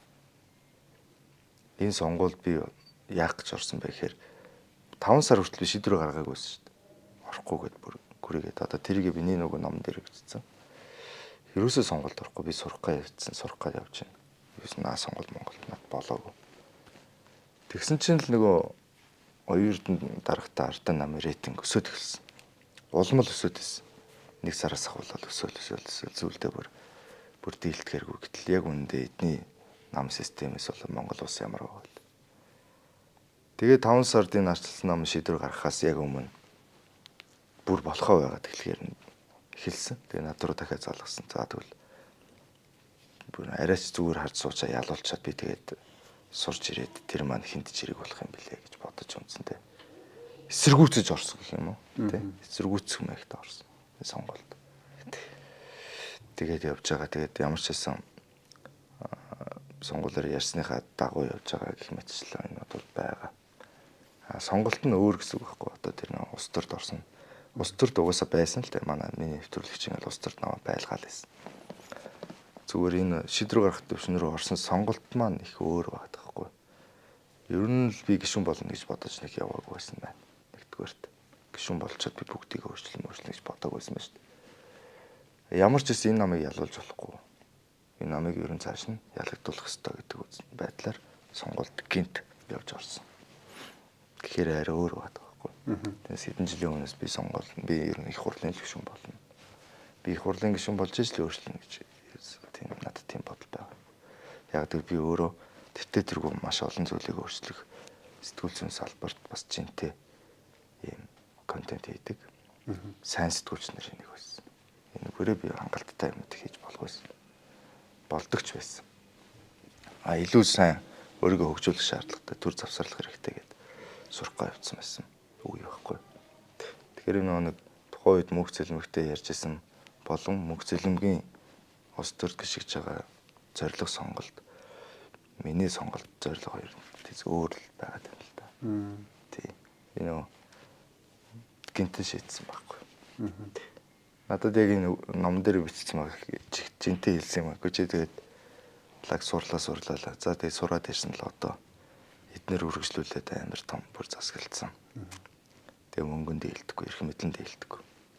Чи энэ тэр эдхэн хэрэгтэй гэж хэлсэн байхгүй.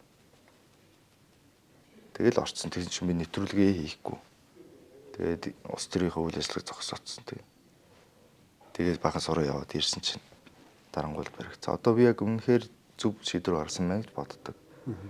Оюун эрдэнэний ерөнхий сайдаар томилогдохыг эсэргүүцсэн ганц хүн би гараа өргөж байсан. Оюун эрдэнэний ерөнхий сайдыг огцруулах ганцхан бичиг гаргасан би өөрөө. Огцортол нь үтсэн. Эсэн бусаараа илүүлээл ингэ явсан. Би орог байсан бол тэхгүйсэн биш үү? Тий. Хин нэг нь бичиг өгөхгүйсэн байна. Хин нэг нь тэгээ шазаатал үзэхгүйсэн ч юм уу ч мэдгүй шүү дээ. Тэгээ өдөд хэдүүлээ хамгийн муухай дарангууллаар засгалж ийсэн худлаа урмаар засгалж ийсэн нөхөр өнөөдөр хүртэл үргэлжлээ явж байгаа ч гэсэн яаж мэдгийг. Тийм үстэй. Яаж дарамтлж ялаа? Сошиал дээр үг гэлдэг хүн болгоныг дарамтлж байгаа шүү дээ. Байхгүй болгож байгаа шүү дээ. Бүр дуусгахаар байсан шүү дээ. Үнэхээр тэр тэгэл бичиг сажиг гаргаал ингээл тэр дарангууллыг нь жоохон сөрж сул гэдгийг нь харуулаагүй байсан бол манай энэ залуучуудын жигсаал болооч үгүйч үү. Эсэргүүцэх зориг зүрх нь гараач үгүйч байхгүй. Юмны эхлэлнийг чухал шүү дээ. Мөсийг хагална гэдэг их чухал. Дийлдэхгүй болсон мэс 33 он хүртэл зурцсан гайл ингээл томрол. Дийлдэхгүй болсон мэс шүү. Тэгэхээр энэ гэх мэтлээ ингээд сонголт зорилгын ялгаал байгаа. Ер нь бол. Тэгээ цэлмэг маань одоо аялын нэвтрүүлэг хийгээд өөрийнхөө аз жаргалтай сэдвэр ингээд сайн л гоё байсан тий. Тэгтээ цэлмэг маань бол аль багын л одоо оюутан байхын л оюутны холбоо энтер гэдээ явдаг байсан санагдчихэв. Улс төрийн нийгмийн өндөр идэвхтэй. Гэтэ одоо яг яавал хүнд илүү нөлөөлт юм бэ гэдгийг одоо өөрөө контент хийгээд өөрөө сайн ойлгож байгаа. За одоо яг улсын их хурлын гишүүн болоод 2 жил боллоо. Ер нь чи нэлээд том юмны эсрэг байр суурьтай, нэлээд авилгалцсан, бүр систем болцсон юмны эсрэг тэмцэл явуулж шүү дээ. Чамд айц байдгүй ямарваа нэгэн дарамт шахалт орж ирж гин үү? Би бол үнэхээр бас энэ жирийн өмнөөс гарах зориг биш гэж бодоод байгаа байхгүй. Дарамт гэж үзүүл зөндөл юмуд байгаа шүү дээ. Би одоо жишээл утасны дугаараа байсгал сольтыг. За. Өглөөс эрэхтэй ингээл 10 20 100 үхээч гэдэг мессеждээс ирнэ гэдэг бас чангуу. Наацхан тий. Тэгэл ер нь дарамт гэж үзүүл наацхан юмас асар их шүү дээ. Тэгээд дарамт гэж үзүүл. Нэг талаараа тэгээд манайд ч одоо яг нэг үйлгээд одоо эрхэлсэн тогтсон бизнес центр гэх юм байхгүй. Контентын зах зээл нэлээд амжилттай явж байгаа л болцсон. Ийм л итгэдэг шүү дээ. Тэгэнгүүт эргээд нөгөө төрийн машины дарамтнаас одоо дарамтанд ороод байх шалтгаан их багтаа байна л да. Жишээлбэл ямар нэгэн хэрэг төвөгт орооцолдсон. Хэрэг төвөг хийцэн тэргээ нэг дарга руу яриад гуугаа даргалуулж байгаа. Ч тийм барьцаалагдах юм алга байна. Тэрнээс биш нэг зөргөндөө биш. Барьцаалагдах юмтай байгаад амар хүндүртэй байгаад түүнийг зөлж байгаа бол тэр жинхэнэ зөрг энэ төр гэж яригдах баг. Надад бол яг зөрг гэхээс илүү тийм дэгдүүлэх юм гүдэл би өнөдөр дураараа тонгочж байгаа л гэж би бодож байгаа. Тэрнээс чинь сошиал медиалэр ирдэг дайралт гүтгэлгүүд энэ төр бол одоо чийж өөрөө сайн мэднэ. Миний зах зээл шүү дээ. Хүмүүс ер нь дайрна уу, магтна уу, ямар нэг байдлаар миний тухай бодож байвал бол би контент хийдэг байхдаа яг тэгж бүтдгээс одоо ном дээрж бичсэн. Намайг үзий ядж гин үү, намайг магч гин хамаагүй. Намайг үзий ядчих тусмаа би тэр хүмүүсийн тархинд хүчтэй байгаа байхгүй. Тийм учраас мэдрэмжинд нь хүчтэй байгаа. Миний тухайг бодож гэсэн. Тийм учраас тэр бүхэн миний мөнгө байхгүй. Өөрөөр хэлбэл тэд намайг дургу бол бүр их үзнэ. Дуртайгаас илүү дургу юм хүн үзнэ цаг. Би лайв хийнгүүт пүнк гэл 4000 3000 дургуун ороод ирж шүү дээ. Хараалаа бичлээ. Гоё. За миний мөнгөнүүдээ гээ би бүр лайв дээр хэлдэг үсэн шүү дээ. За миний намайг молж байгаа хүмүүс миний мөнгөнүүдтэй. Ингээл надад одоо та нарын юм буян дэмэдэгч реклам зөндөө сайхан орж ирнэ гэл хүнээ хэлээ. Тэр нэг хүмүүсийн сошиал дайралт бол нэг зовлон болдгоо. Ягаад гэхээр өөрийнхөө юунд зорж байгаа, өөрийнхөө юунд итгэж өмсөж байгааг хүн мэдж байгаа үед нэг ганхдаггүй. Бурхан угаасаа хүний зүрхийг байнга чагнажээдэг. Тэр хүний одоо тэг хүсэл сонирхол, аз жаргал энэ шалтгаан нь бусад хүмүүст муу зүйл одоо тохиолдох үс тэрний шалтгаан биш байгаа үед бурхан дандаа баярлж яадаг. Бурхан баярлахаараа ажлын бүтээж яадаг, хамгаалж яадаг. Тийм учраас ер нь бол өөрөө зөв зүйл зорж байгаа. Зөв гэдэг нь хүнд ч төв удахгүй бөгөөд харин ч бусдад байгаа төвийг арилгахын төлөө гэж зорж явж байгаа бол ер нь хүн бол нэг айцг болчдөг. Бурхны нөмөрт орчдөг гэж би боддоо шүү дээ. Тэгээ миний Улаанбаал дээр нэг нийтлэлийн бодлого тавиал те. Би энэний хойноос явна ингэн гэл. Тэгэхээр яг ингээл өөрөө чи ингээд дотоод бодол чинь цэгцрээл зөв зөвлийн төлөө тэмүүлэл хэлэх юм бол тэгэл ертөнц бол тэр яриад одоо чиний тэр хүслийг биелүүлэхийн төлөө хөдлөл эхэлт юм билээ гэж би ойлгодог шүү дээ. Баярлж байгаа шүү дээ. Тэгэхээр ерөөсө дотроо хин нэгний талаар одоо хүнийг хорлохгүй л эхлүүл дээ. Одоо шинэ нэг хүнтэй өрсөлдөөн үүтэй. За энийг одоо ямар нэг аргаараа унагаая. Муулий. Тэр бүүлий дийгээд манай хотын дарга нар нүртэл гарч ирээ солиорол басна. Тэгээ баларч байгаа басна тий. Хүнд муу юм хийх гэж юм жарахгүй шүү дээ. Тэг тэр шиг ингээл бусдын төлөө сайн сайхны төлөө гэл ингээл бусдын сайн сайхан гэдэг чинь миний сайн сайхан надад л капитал зүйл байхгүй. Өхөн авахасаа ирүүлдэг гэж. Тэгэл явж байгаа үед бол хүн айгуу зөрөгтэй шийдэмгий сэтгэл санаа зэлмэг тунгалаг байдаг л та. Тэгэхээр ихлээл хамгийн түрүүнд л хөөхний үзэл хандлага л их чухал.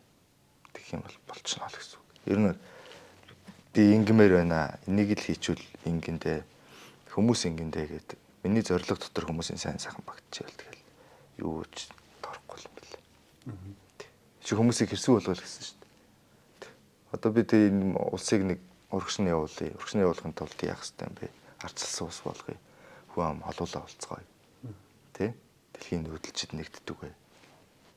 Ийм л юм бодож одоо зорж ингээл ажиллаж шүү дээ. Арчилсан жинхэнэ утгаар арчилсан ус болгоод байгаа. Тэгжээж бид нэр хөгжихгүй байна.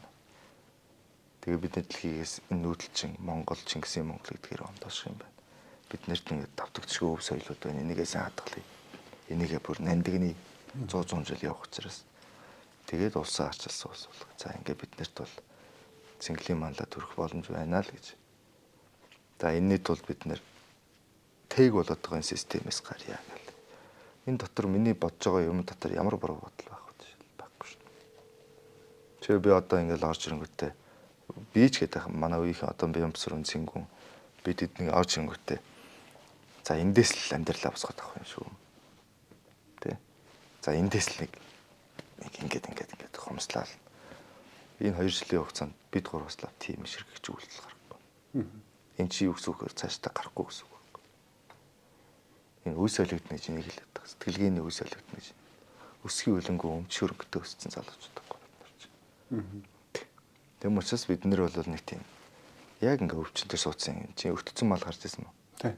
Яг тэрэн шиг одоо энэ байгаа системийн нэг өтүүлж шийгдэхгүй л гэсэн үг. Тэгээ энэ өтүүдийнхөө ухтаахын төлөө үзэж таарч үсэн шүү дээ наалтнаа. Гэл явж байгаа залуучууд байхгүй. Хүний өрөнгөл. Тэгэхээр энэний ард дээр бол тэгээд сайхан болно шүү дээ. Тийм. Залуучуудын маань бас аюух нөө зүрх хөгцөн гэх юм уу улс орн төр засагтаа итгэл аягүй халдсан байна л да. Одоо жишээлбэл одоо Америк руу яваад бодсон шүү дээ. Би энд сурч боловсчлаад эцэст Монголд очиж амьдрнаа. Тэгсэн нөгөөх нь авилгалжсэн тий. Бүр ийм хүн амьдрах боломжгүй болцсон байвал би энд 1000 сураа яах юм. Ямар Америкт насаар амьдраад Америкт ясаад авна гэж байхгүй шүү дээ. Тэгэхээр миний анзаарч байгаагаар аюул олон залуучууд гадаадд мэдлэгтэй боловсртой болоод Монголдо ирэл нэг жил 2 жил за Монгол бүтэхгүй мэн гэж буцаа яваад байгаа байхгүй. Тэгээд энэ залуучууд яг зүгээр л одоо шиг за золиос гаргая, зориг гаргая гэж ярих юм уу? Золиос гаргая гэх юм уу?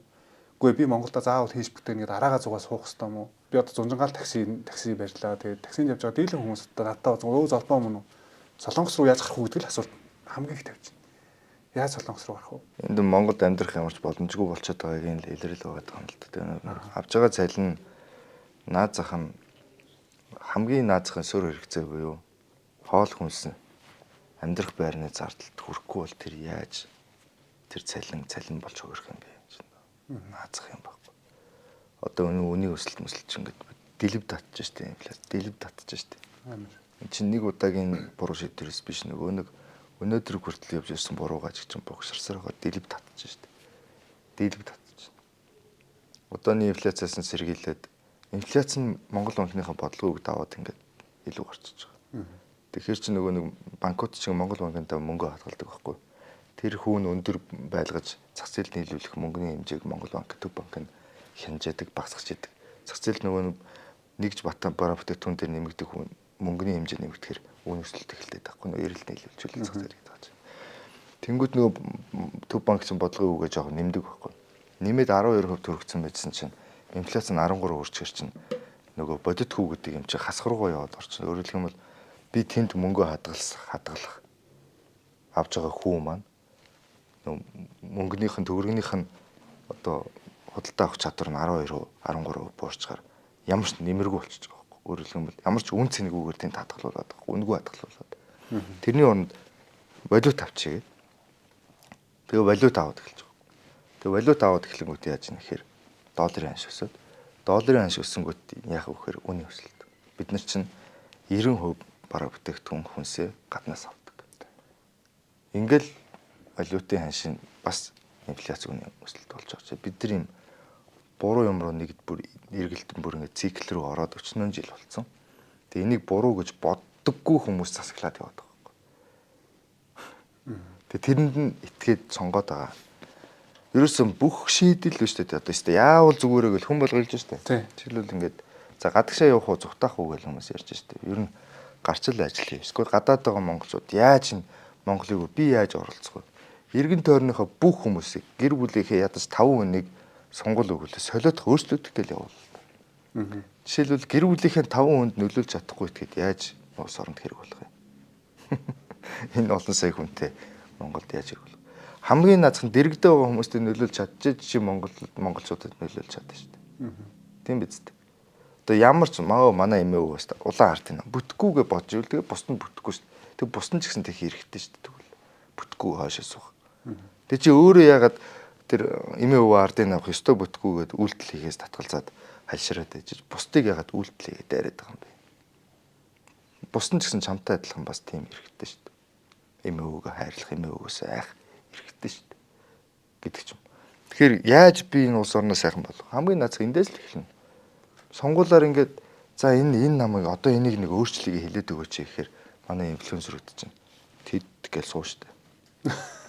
Тэгнэ үстэй. Аха. Тэндээс л эхэлж байгаа байхгүй. Аха.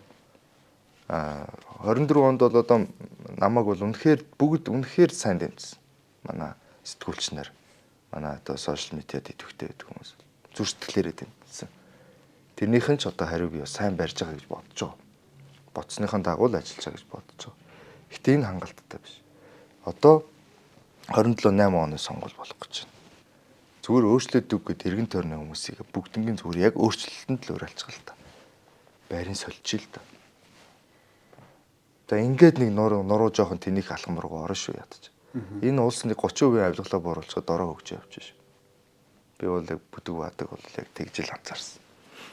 Авилгал тулгаагаа 30% бууруулчихад л бид нэр наацхан эрүүл мэнд улсралын асуудлаа шийдэж ирлээ. Сонгуулаас л эхэлнэ. Өөр юунаас эхэл гинт бид нарт ингээд одоо Чингис хаан байсан ч энэ асуудлыг шийдэж чадахгүй.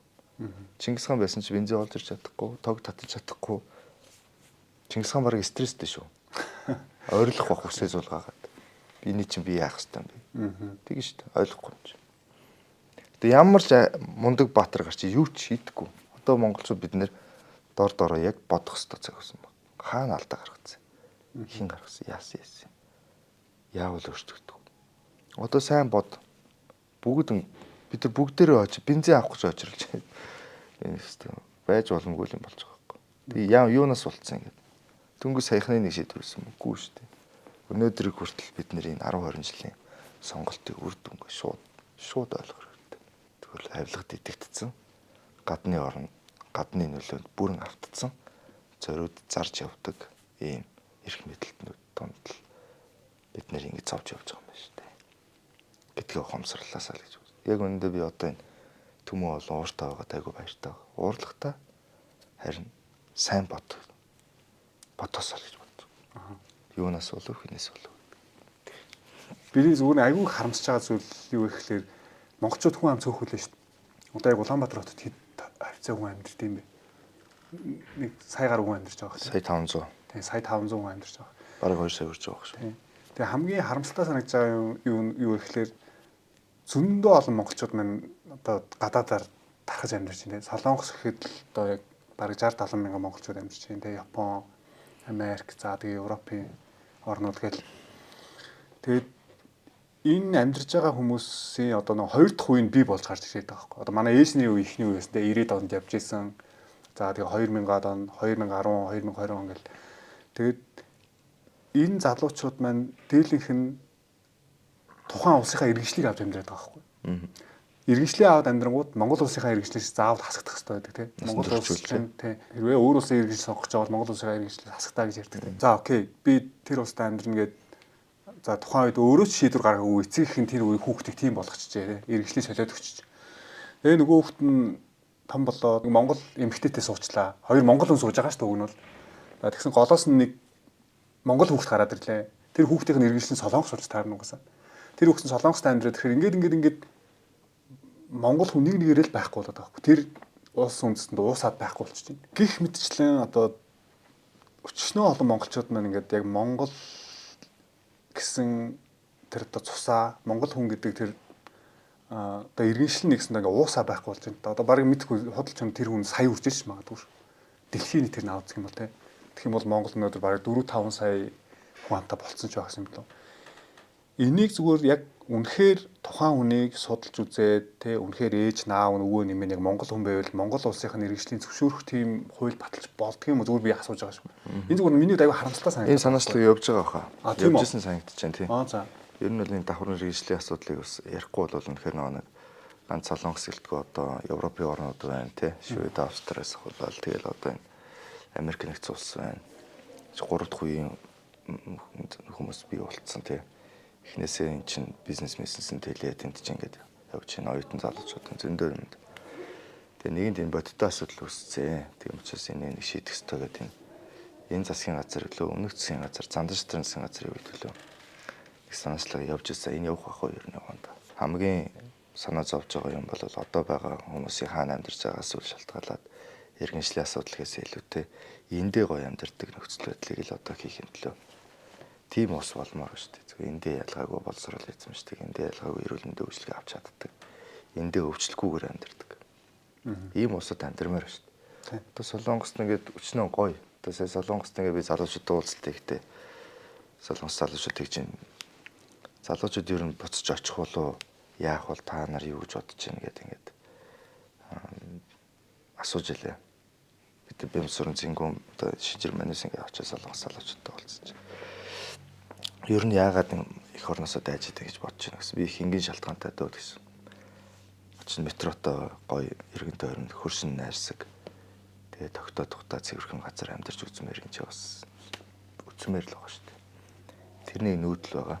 Үзчихэд буцахдаа зөвхөн одоо ахуйн зовлон гэхээсээ илүүтэй Монгол орны эрхчлөө, Монгол орны өөрсдийн онцлог, байгаль, цаг уур монголчуудыг буцаад дууддаг бас шалтгаан асар өндөр. Тэгтээ тэргүй Монголд буцаж очино. Харин очиход Монгол бас биелнэ үү гэдэг л асуулт байгаа хаа тэрнээс биш. Гэт бид нэг ярьжсэн залуучууд бас санал нэг болж байгаа байхгүй. Явж яг зүгээр айгүй энгийн шалтгаанаас Солонгос орж байгаа. Зөв гадаадд гоё улсад, гоё газар. Гоё байх бүрэн боломжтой байхгүй бид нэр өөрсдөө. Тэгэхээр бол бид нэр одоо байгаа хүмүүсийн асуудлуудыг яаж яах вэ гэхээс илүүтэй одоо улс төрд олон жил цаашаа явах гэж байгаа хүмүүс бол анханасаа бодлогоо зөв зураад эндээ гоё амьдардаг. Энэ гоё Улаанбаатар нэг гоё болмоор шүү дээ хүрээ хот. Тэгээ би бол хүрээ хот гэж нэрлэмээр байгаа. Их хүрээнд нэг гоё амьдармаар шүү дээ. Тэгээ энийг бол хийж чадна гэдэгтээ бүрийн итгэлтэй л байна. Бүр итгэлтэй. Яг тийм потенциал нөөц болцсон манай улсад бол бүтэн хангалттай байна. Энэ эрхийг маань тэгж өөрчлөх боломжийг түүлийг маань л одоо итгэж өгөх хэсэг дээр л зөндөө асуудлууд үүсэх байна. Сонгуул. Монголд яг би 4 сараас хойш ирээд яг нэг 4-5 сарын хугацаанд байхдаа хамгийн том асуудал нь яг төвчрөлийн асуудал байгаа байхгүй. Ерөөсөө л хүн залуучууд монголчууд маань зам дээр хамаг цагаа алдаад байна. Зам дээр цагаа алдчихаар уусаа ажил хэрэг явахгүй шүү дээ. Тийм. Өдөрт нэг ажил хөөсөлт за 2 ажил хөөсөлтүүл их юм байгаа байхгүй. Тэгэхээр Солонгост өдөрт 4-5 ажил хөөсөлдөх боломжтой. Төвчрөлийн асуудлыг шийдэх арга байна уу Монгол? Яагаад юу Монголд ийм амар төвчрээ үүсээд байна? Яагаад дээр өстө олон асуудлууд байна. За бид нар одоо чиний амьдарч үзсэн Солонгос улсад бол ингээд үзэхээр Солонгос улс бол одоо биднээс даруй 20-30 жилийн өмнөөс эхлээд капитализмтай шууд нөр тулцгаацсан тий өмчтэй болоод үзсэн ийм хүмүүс байна шүү дээ. Тэгэнгүүт бид нэр Солонгост ингээд өмчтэй болохын төлөө амьдрахын төлөө хөдөлмөрийн урсгал нь ингээд бүтэн орцсон хөдөлмөрч артан баггүй. Тэгэхээр цагийн үнэлэмж өндөр. Зүгээр нэг машинтай болох мөрөөдөл бага. Илүү цагийг хайрладаг. Одоо жишээл жинхэнэ утгаараа төгжрэл цагийг алддаг. Бид нар бол төгжрэл цагийг алдах өгöd байгаа. Жишээлбэл ингээд А цэгээс Б цэг Улаанбаатар ч уртаашаа хэдэн километр шүү дээ. Өргөн шиг бүр богинохон. Тэгэнгүүт бид нар нэг А цэгээс Б цэг за ойролцоогоор жишээ аваад үзье л да. За нэг одоо баруун дөрвөн замаас багшин дэд хүрэх гэж хүрэх хооронд бид нэр 4 цаг 2 цаг машиндаа сууж чадаад байгаа байхгүй. Жишээлбэл Солонгост бол за метроо 2 яваад алхаа тэгээд айгүй бол 100 бол алхах арга байхгүй мэдчих. Гэтэ бидний нөх хийж байгаа сонголтын хандлагаас төгжрөл эхлэх байгаа ч гэдэг. Жишээлбэл Солонгост бол тэгж машинтай явсан тарвал 100 нийтийн тээр суугаадгүй алхаадгүйгээ дугуунаад хамаагүй мэдхгүй. Би ямар ч үсэн энэ 2 цагийг энэ ийм хэмжээд 2 цаг зарцуулж чадахгүй гэдэг юм өөрсдийн хөдөлмөрийн тийм шаардлага байгаа ч гэдэг. Энэ ажлыг би амжуулах ёстой гэдэг шаардлага. Эннээсээ эхлээ бидний нөө өмчийн харилцаа өмчтөй болох хэрэгцээг хүсэл мөрөөдөлтөд өссөн үеийг ингэдгээс ахуулаад шалтгаан нэрэж эхэлнэ шүү дээ. Тэгээ одоо өмчтөй болсон үеийн 1 2 дугаар үеэр явж байгаа 3 дахь үе үргэлжилж штэ. Тэнгүүт одоо нөгөө яаж ийгээд нэг юм өөрийн гэсэн байртай эсвэл өөрийн гэсэн машинтай өөрийн гэсэн юмтай болох энэ хүсэлтэй үе их явж байгаа хгүй. Заавал өөрийн гэсэн машинтай байна. Машинтай л байж ах хэвээр ямар ч байсан. Тэгээ би өөрийн машинаараа өөрийнхөө хүссэн газартаа очие гэдэг хүсэл байгаа шүү дээ. Эндээс чи ингээ бүх хүн машин унах хүсэл буюу нөгөө нэг 2 дахь зах зээл 3 дахь зах зээлийн машиныг Японоос импортлж оруулж ирээд унаад байгаа хэрэгцээж энэ дээр байгаа. Хүн өөрийн гэсэн машинтай бай гэдэг юм өмчтөй байх гэсэн юм хандлагаас эхлээд бидний нөгөө төгжрээд байгаа машиныг хэрэглээ эхэлж байгаа гэсэн. Хоёрдугаарт бид нэр үнэхээр цагийн үнэлэмж манад айгүй бага байна.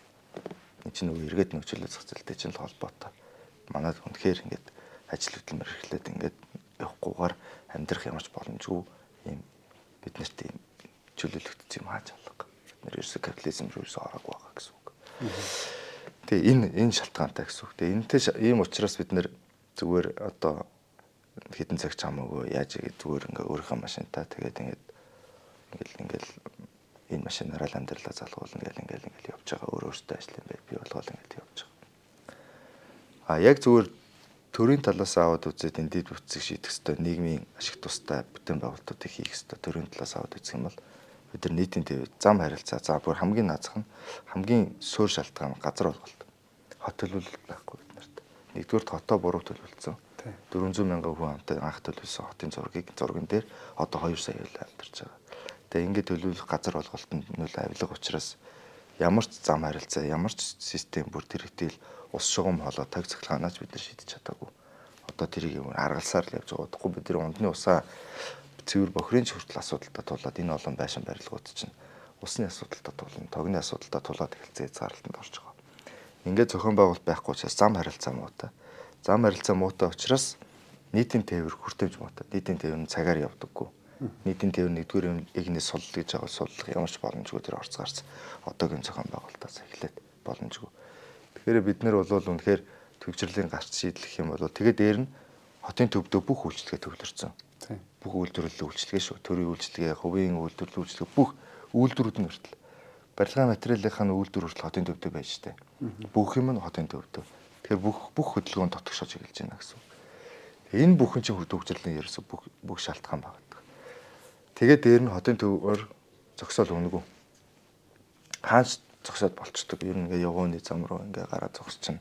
Нэгдүгээр энэ дээр аваараасаа зогсож ивэл болж ийн гэж үздэг ч гэдэг юм уу те. Ерөөсөө ингээ бүх юм чөлөөтэй.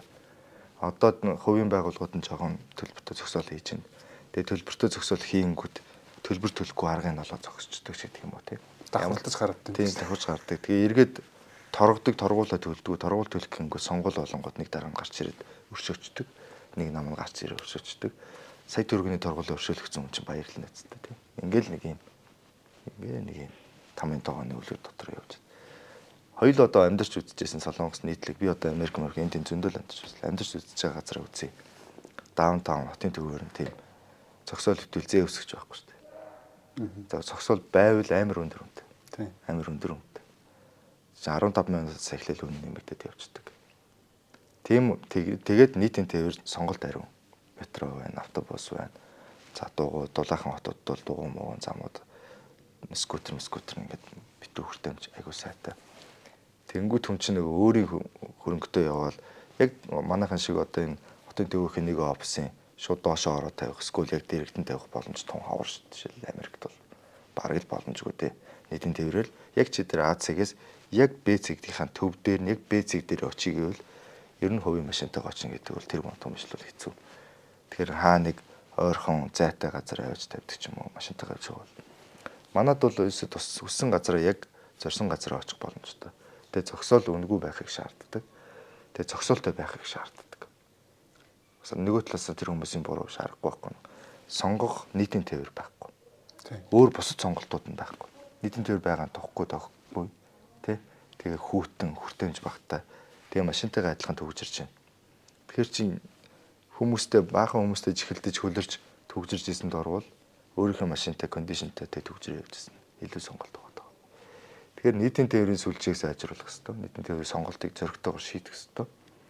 Тэгжиж энэ төвжирлээс гарна. Ер нь бол машин хэрэглэх нөгөө өмчтэй байх хүсэл эрмэлзэл тэгээд нөгөө хөдөлмөрийн энэ цикл рүү бөөнөрөө явж орох. Энэ бүхэн чинь бүгдээр байхгүй. Цагийн үнэлэмж нь өндөр байгаа хүн бол ер нь Google явна шүү. Би бол ер нь одоо алхдаг машин хэрэглэдэг шүү дээ алхдаг. Шаардлагатай үед ич явахаар бол машин тэрэг хол явахаар бол машин тэрэг юм. Тэгэхгүй бол нөгөө нэг А-цэгээс Б-цэг километр өрөхгүй газар километр гарантай газар нэг цаг зогсгол дэндүү хайран баг. Тэр орон чинь нэг уулзалт хийж амжина. Тэгэхээр ингээд алхаа явуучвал ивэл амар 20 минут алхацсан. 40 минутын ашигтай байхгүй. Алхацгаад. Жохоо өвөл хэцүү. Алтарчих гэдэг зам харилцаа аягүй хэцүү. За өвөл бол ялчгүй тэгэл машинтаа суулгаад өгчөрч байгаа. Ягаад тэгэхээр автобус адилхан. Автобус нь хэрвээ надаас ядаж 10 минутын өмнө очдог бол би автобусанд сууж гэдэг юм. Хүн болго ийм бодолтой байна шүү дээ. Одоо бол нэг үе бодвол хүн болго нэг өөр өөрсдийн гэсэн машин тэрэг унаад үтцсэн. Сүүлдээ машин бол ерөөсөө зардлал юм байна дөө. Гэдгийг ойлгоод эхэлсэн. За дээр нь одоо энэ дуудлагын UB cab те эдгээрийг ашиглаж сурцсан. Бүх зардлаа нийлүүлж бодоод би ч нөө өөрөө машинтай байвал жилд бензин, шатгуун, тос материал, дугуй, за гинти осол аваар гэдэг ингээд нийтдээ нэг ийм зардал гаргаж чинь. За UB cab-ээс юм black дуудаад хангалттай өдөрт ингээд ажлын амжилт явахад нэг ийм зардал гаргаж ингээд наацхан үжин тоо бодож эхэлж шít. Тэгвэл эхлээд өмчтөө болоод үсчихэж байгаа байхгүй. Өөр ингэсэн юмтай болоод тэгээд тэрэндээ түүртэд үсчихэж байна. Тэгэхээр одоо бид нарт нэгэнд ингээд хүмүүс өмчтөө байгаад үсчихэж байгаа тохиол дараагийн үе яах вэ гэхээр өөрийн өмчөө нийтийн тээврээр солих сонголтыг нөхөх хэрэгтэй. Чиний машинаас чинь энэ илүү хурдан явна. Бас тогтой гэдэг сонголтыг бүрэн утгаар өгчмөр. За энэний дараа өмч бол миний машин бол зардлын маань тийм эхлээд мэдрүүлэхийн тулд яах вэ гэхээр хотын төвөө зогсоол байх эсгүй байхгүй та. Одоо энийг сонсонгууд жолооч нар юу солиороод байгаа юм бэ? Гэтэл яг үнэндээ тийм. Тэгээд үйлчлэгээнүүдэд задлана гэд задлах хэрэгтэй байхгүй. Бүр ингээд суурнаасаа буруу учраас суурнаасаа буруу байгаад байгаа. Ингээ гарахаарахгүй байгаад байгаа. Гэхдээ наад захын шийдэж болох асуудлууд байгаа байхгүй. Торгосон бол торгуулаа авдаг болмоор байна. Өндөр торгуултай баймаар байна. Яг үнэндээ дураараа авирж бид нар ингээд 2 гинэт хотын төлөлтөөсөө болоо 2 гинэ замтай явж ирсэн гинт манай уртлын машин авараасаа зогсчихдөг шин. Тэ. Зүгээр л зогсож чинь. Одоохон ийш орч гараад ирээ. Бүтэн төв зам шин. Тэнгүү тэнд 2 гинэ байжсэн зам чинь хөдөлгөөн 5 минут удаашрахад ийшээ километрийн цаана 30 минутын төгжрөл болдог. Энд 5 минут удаашрахад километрийн цаана 30 минутын төгжрөл. Эн чинь яагаад шууд дураараа машин барьж явж байгаад урд нь ингээд аваараасаа зогсчихно гэхээр зөөргөө байхгүй ингээд зогсоход хин яах вэ байхгүй. Хідэн сигналтай л уурлна өөр яах. Гэтэл зөөр нь яаж мэдэгддэг вүлээ? Одоо Америкч хэл машинаар нэг торгуулгад тэгээ шүүхтэр нь очих гоохгүй л болтой торгуулна хэцүү. Амьдралд амар төвхтэй. Тэгээ шүүхтэр нь очих гүйдэг шүүх хурлаар орно тий. Тэр бэлгүүрт яваад тий би одоо ингээ явж ирсэн. Систем миний буруу. Тэгээ шүүгч нь харж хагаад үнэхээр нэрээ гайгүй амтан айтайхан амтан байх юм бол нэг 70-60-70% хямдруулаад ингээ явдаг тий. 90-ний шүүхэн супер ажилладаг. Манайх торгууд өндөр баймар шүү дээ. Ана 20-30 мянган төгрөг бичдэгжсэн нэг ус төрч нэг нам нь гарч ирээ өршөг аждаг. Эсвэл ерөөс авдаггүй. Торгуул ерөөс тэгж авч чаддаггүй. Систем байхгүй. Тэгээ нөгөө нөхөр торгуулаа овоолж явж байгаад яг машинаа зарах үеэр машиныхаа үнэлгээг сасдаг. Энд тэдний торгуул байгаа маа. Тэрийн торгуулын ягаад маа. Зүгээр шууд хань шулаа өрцөн. Виртуал бараг виртуал одоо мөнгө болоо өрцөн тэр торгуулн тий. Шууд ханьж маш болоо өрцөн. Ингээл явж идэг штэ. Тэгэхээр бид нэр бол торгуулаа авч чаддаг байх хэрэгтэй. Үнэхээр хотын төвд бол машин унахын зардал гэдгийг мэдрүүлэх ёстой. Тэрний өмнө харин сонголтыг нь маш сайн өгөх хэрэгтэй. Бусад нийтийн тээвэнд явдаг байх ёстой. Ингэж л одоо төвчлэлээсээ гарна. Тэрнээс шиг зогсоол барьж эсвэл хурдны зам тавьж төвчлэлээс гардаг юм гэж байна. Одоо энэ амгалангаас нис хүртэл үгүй сайн манай өмнөх удирдлага нь хурдны зам тавил гэдэг шүү дээ. Яах гээд байгаа юм. Амгалангаас нис орох гэдэг хүмүүс л төвчрээд байгаа юм. Хідэн машин тийш хідэн үе явна гэж тооцоод байгаа. Зүгээр л бүтээн байгуулна нэртэй нэг юм л гэдэг ч. Гэтэл чинь ингээд хотын төвөөс ачааллын ингээд хуваалцдаг юм байхгүй шүү дээ орц гарцсан. Хэрвээ ингээд тэр хурдны зам нь хотын төвөөс орц гарц эхлэх юм бол хотын төвдөө төвжирлэн хурдны зам дээр төвжирл бүү аваар ослуулна. Аюултай учраас шууд чулуун зам тавих гэсэн л шүү дээ. Бүтггүй. Тэр ярахаар энэ төрөд. Би чинь тэгээд мэдээлэл нэгээд аваад сонсгол мосгол хийгээ сууж ирсэн. Ичмээр штэ. Ичмэр. Тэгээ яг одоо сая жишээлбэл ингээд наацхан чи өөрөө солонгост амьдарч байсан хүмүүс мэдгүй байхгүй тий. Тэгээ би энэ дарга нарыг уриалдаг байхгүй та хэд нэг яг нэг гадаад очиод амьдраад үзмэр юм байл шүү. Амьдраад шүү. Тэрнээс ингээд зугаалаад эсвэл томил дээр явж байгаа та. Яг ингээд мэдрэхгүй амжихгүй. Яг нэг 2-3 сараас дээш амьдрах юм бол яг тэр хотын үндснийг урсгал юм мэдрээд эхэлнэ тий. За тэгээд яг ингэж байгаа юм байна. Ингээд үгжирсэл юм байна. Эндээс ингэж гарах юм байна гэд. Наацх нь ингээд нөө нэгдүрийг нь машин зогсдог боржууруудын ингээд өнгө ялгаа бодсон байгаа шүү дээ Америкт чинь. Галын машин зогсно. Хүргэлтийн машин зогсно, төрөний машин зогсно. Тэр өнгөтэй боржуурын дэргэд машин минут зогсох хэрэг байхгүй ч юм машин. Тэгэх юм бол шууд байхгүй. Тэгээ торгуулаа заавал авна. Хэрвээ торгуулаа төлөхгүй бол тэр үйлчлэгийг авч чадах болж байна. Ийм Монголиатай холбоо хаяа гэсэн үг шүү дээ монголчлол. Тэгээ төрийн үйлчлэгийг авч лавлгаа авч чадах болж байгаа байхгүй. Тэгээд торгуулаа төлөөд эхэлнэ. Нэг удаа 100-200 мянгаар торгуулаад эхлэнгүүт хүн бодож эхэлнэ. А нөгөө хүмүүсээ торгуулаа гэхээсээ гадна нөгөө эргээд сонголтын харин төрийн бол сайн хэрэгтэй. Өөрөлдөх нийтийн төвөө маш сайн байх хэрэгтэй. Автобус нь яг цагаараа явдаг. Солонгос Америк хаач байсан аппликейшн харж байгаа л. Минутаа харж байгаа л за одоо 30 секундын дараа гэж гүү гарчдаг шүү дээ.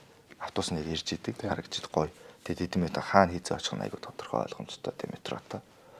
Манайд тийм байхгүй болохоор яв юуг торгуулна юм гэж бас би яз зөрөгтэй хэлж чадахгүй байхгүй. Яг тэгвэл эхлээд бид нэр сонголтын өгч гэсэн чинь. Сонголтоо өгсөн байж байгаа чи машинтайгаа явж байгаа бол чи тэр зардалд бэлэн байна л гэсэн үг байхгүй та. Тийм өөрөө тэр зардлаа төлөөд явъя гэж бодож байгаа маа гэж ойлгож шүү. Тэгэхгүй ингээд сонголтод байхгүй байхад баахан торгуулна юм аа чинь тэгвэл цовлонтой л доо. Тэр сая Яармгийн тэнд нэг кабель гэж ярих уу те. Хаашаа явж байгаа бол энэ кабель. Тийм. Тэр юу нь яг юу юм бэ? Бас нэг төгсрийн асуудал. Нийтийн тээвэр гэсэн шүү дээ. Нийтийн тээвэр. Би зүгээр өөр улсад бол тэрийг нэг парк те юм жоох дээр аялжуулж зориулсан байдгийг те. Дулаахан оронд те. Хүүтэн болдгоо дулаахан орон тэгээд ингээд. Би яг тийм нийтийн тээвэртэй улс бол ерөөсө харж байгаагүй. Тэр төрийн бодлого юм аа. Манай амар сайхан гэж дарга хотын дарга байхтай. Дүүжин тээвэр хийнэ гэл ч одоо 10 жилийн өмнө юм шүү дээ хийсэн. Манай амар сайхан саж 2 юм хийсэн юм аа. 2 юм хийнэ гэж хэлсэн юм аа. Сквадрын талбай хүртэл усаа өргөлөөр барьна гэсэн нэг гэдэг нь усын нөө зөөдөг. Усаа өргөлөөр усын зөөх юм уу? Тийм. Тэгээ одоо зөөдөг усаа өргөлөөр байгаа шүү дээ. Нэг хөөх нэг хэлбэртэй тэгээд үе нэг ус нэг бүргээл байж харагдаад ихтэй байхгүй л дээ. Тэгээ нөгөөх нь дүүжин тээвэр гэдэг бас өртөө нэр үлдээ. Тэгээ одоо дүүжин тээвэр нь орж байгаа. Ашиглалтанд орж байгаа. Одоо бас гадны зээлээр хийж байгаа шүү дээ. Хийсэн. Тэгэл өртөө нэмэгдээл энэ жил нэг юм орно гэж шүү дээ. Тэгээд тэр бол нийтийн тээвэр л дээ. Тэр аялал жуулчлалын бүтээгдэхүүн биш. Тэр ядаж Яармгаас тэр хойшоо чиглүүлжсэнээс тэр Яармгаас энэ хотын төв рүү ингэж хийсэн бол арай их хүн суухаас юм шүү дээ. Мэдгүй. Яг гой төгсөрдөг хэсгээр дээр тэрийг хийчихгүй тэгээ бүр ямар ч хэрэггүй зам дээр яг тэр дүүжин тээврийн тэр доогуур бас нэг хэрэггүй зам дутуу орхисон зам аа манай жолооч нар бас хэлэн дээ тэр замыг айгу гой зам амар эндээсээ сүртэй харагдан зам ингээд салж мараа тэгснэ яг тэр цаа төв зам руу нийлэхгүй хайчихна тэгээ нэрхэн замаар айгу гой замаар хэсэг нисчихсэн аа тэндээ очсон нарийн зам дээр бүтггүй нэрээ өмнөхөр стан нэрээ хэлхүүг голддгүй шүү дээ. Яг ийм хүмүүсээр шийдвэр гаргуулаад тэр нь ингээд олон сонгуулийн турш зөвшөөрөө яваад байгаа хүмүүсийг би бол ойлгохгүй байна. Ерөнхийлөгчийн сонгуулийн үеэр над санал орж ирж байсан байхгүй юу? Ингээд хэмжээд бичлэг хийгээд өгөөч. Тэгээ Солонгосын ерөнхийлөгчтэй жишээ аваад ийм цэрэг ерөнхийлөгчтэй жишээ аваад ингээд хэмжээд өгөөч.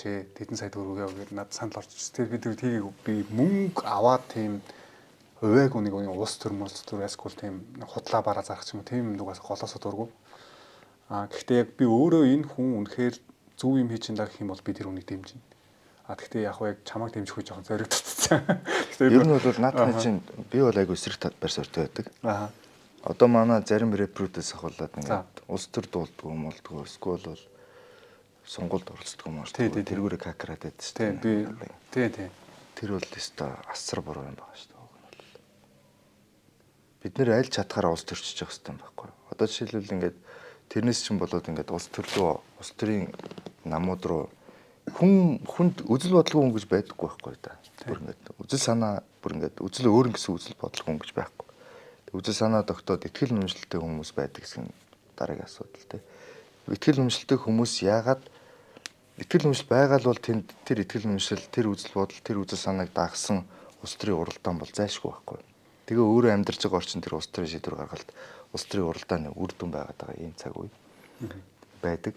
Тэнгүүд улс төрөөс би ингээд хол аль нэг намыг дэмжихгүй би ер нь л одоо над улс төр чинь энэ бол бараг би хорлон сүрдэг ажиллагаа гэж боддог байхгүй. Бүр заавал оролцох хэрэгтэй шүү дээ. Уг нь бол тэр мөнгө төгрөгийн асуудал бол тусдаа асуудал. Жиддээ тэргүй өөрөө итгэл үнэмшилтэй бол өөрөө итгэл үнэмшлээсээ өөр хүнийг дэмжихгүй. Хэрвээ чи итгэл үнэмшлээр тэргүй дэмжих хүнийг чамд хүн мөнгө өгч ивэл зам дээр хөвтөж байгаа мөнгө аваад явал та. Энд яагаад бид нэр ийм юмнаас бүр ичдэг болцсон тийм. Мөнгө олохоосоо ичж мэдж болохгүй шүү дээ бид нар. Наацх. Хамгийн гол нь бид нар яг өөрийн гэсэн итгэл үнэмшилтэй үзэл бодолтой байгаад түүндээ таарсан улс төрийн бүлэг этгээд дэмжих хэрэгтэй. Тэгжиж л өөрчлөлт авчирна. Тэгэхгүй зүгээр ингээд мөнгөний тоо харж яваад идэг хэсэг чинь бол итгэл үнэмшилгүй хэсгүүд нь байгаа байхгүй. Айл нь ч ялгаагүй дээ. Эсвэл бол за мэдхгүй юм чинь айл мөнгө өгсөн гэдэг. Тэнгүү тэр хэсгийн нөгөө хэсэг нь шүмжлээд чи мөнгө дагаж улс төрийн контент хийдгүү мэдгүй шүмжилж байгаа нь зөв. Гэхдээ нөгөө талдаа чи нэгэнт энэ улс төрийн шийдвэр таалагдахгүй байгаа бол тэр талаас үзэлцэл хэрэгтэй шүү дээ. Одоо Америкт бол Kanye West үнчиг улс төрч рэпер биш шүү дээ бас. Тий. Хуучин Tupac Shakur байна те бүхэл бүтэн одоо арсны өнгөтөнгүүдийг төв бодно ингээд тэр хэсгийн өөрийнхөө ижил хүмүүсийн оюун санааны бараг лидер шиг болж ирсэн рэпер шүү дээ тийм. Тэгж ингэж улс төрчдөг байхгүй. Улс төрийн тэр сонгуульд бол оролцох нь зөв байхгүй. Ер нь бол буруу зүйл ерөөсөө биш. Одоо шил Монгол ардын намыг ч гэсэн дэмждэг хүн байж бас болно шүү дээ. Тэ тэр нөгөө амар авилга болгоомолгыг энэ ерөөс хардггүй. Зүгээр л олон жилийн түүхтэй гоё нам ер нь гоё штэ гэж дэмжиж бас болно штэ. Тэр буруудахгүй.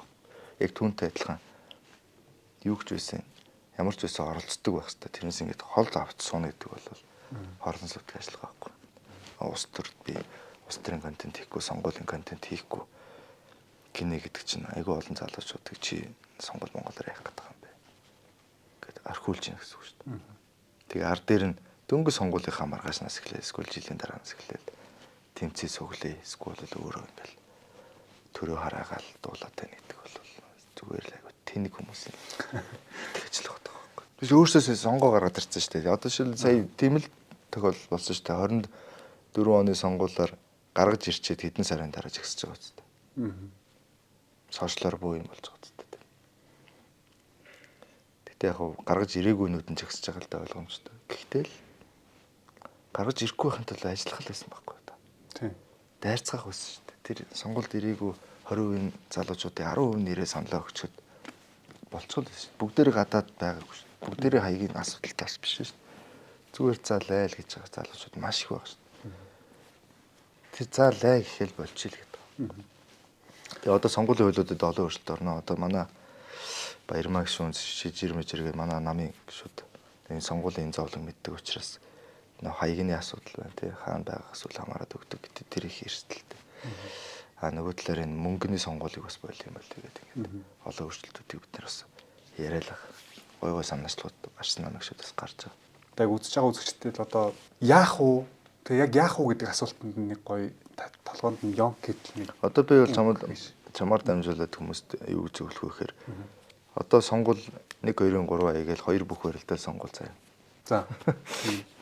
Тэгээ 2 бүх барилдаа сонгуул болгож байгаа юм. Тэгээ дараагийн сонгуулаар заавал тэр намайг эсвэргүүцэн төрөл би бол хэлж чадахгүй. За. Тэр эрүүл гонд найдна.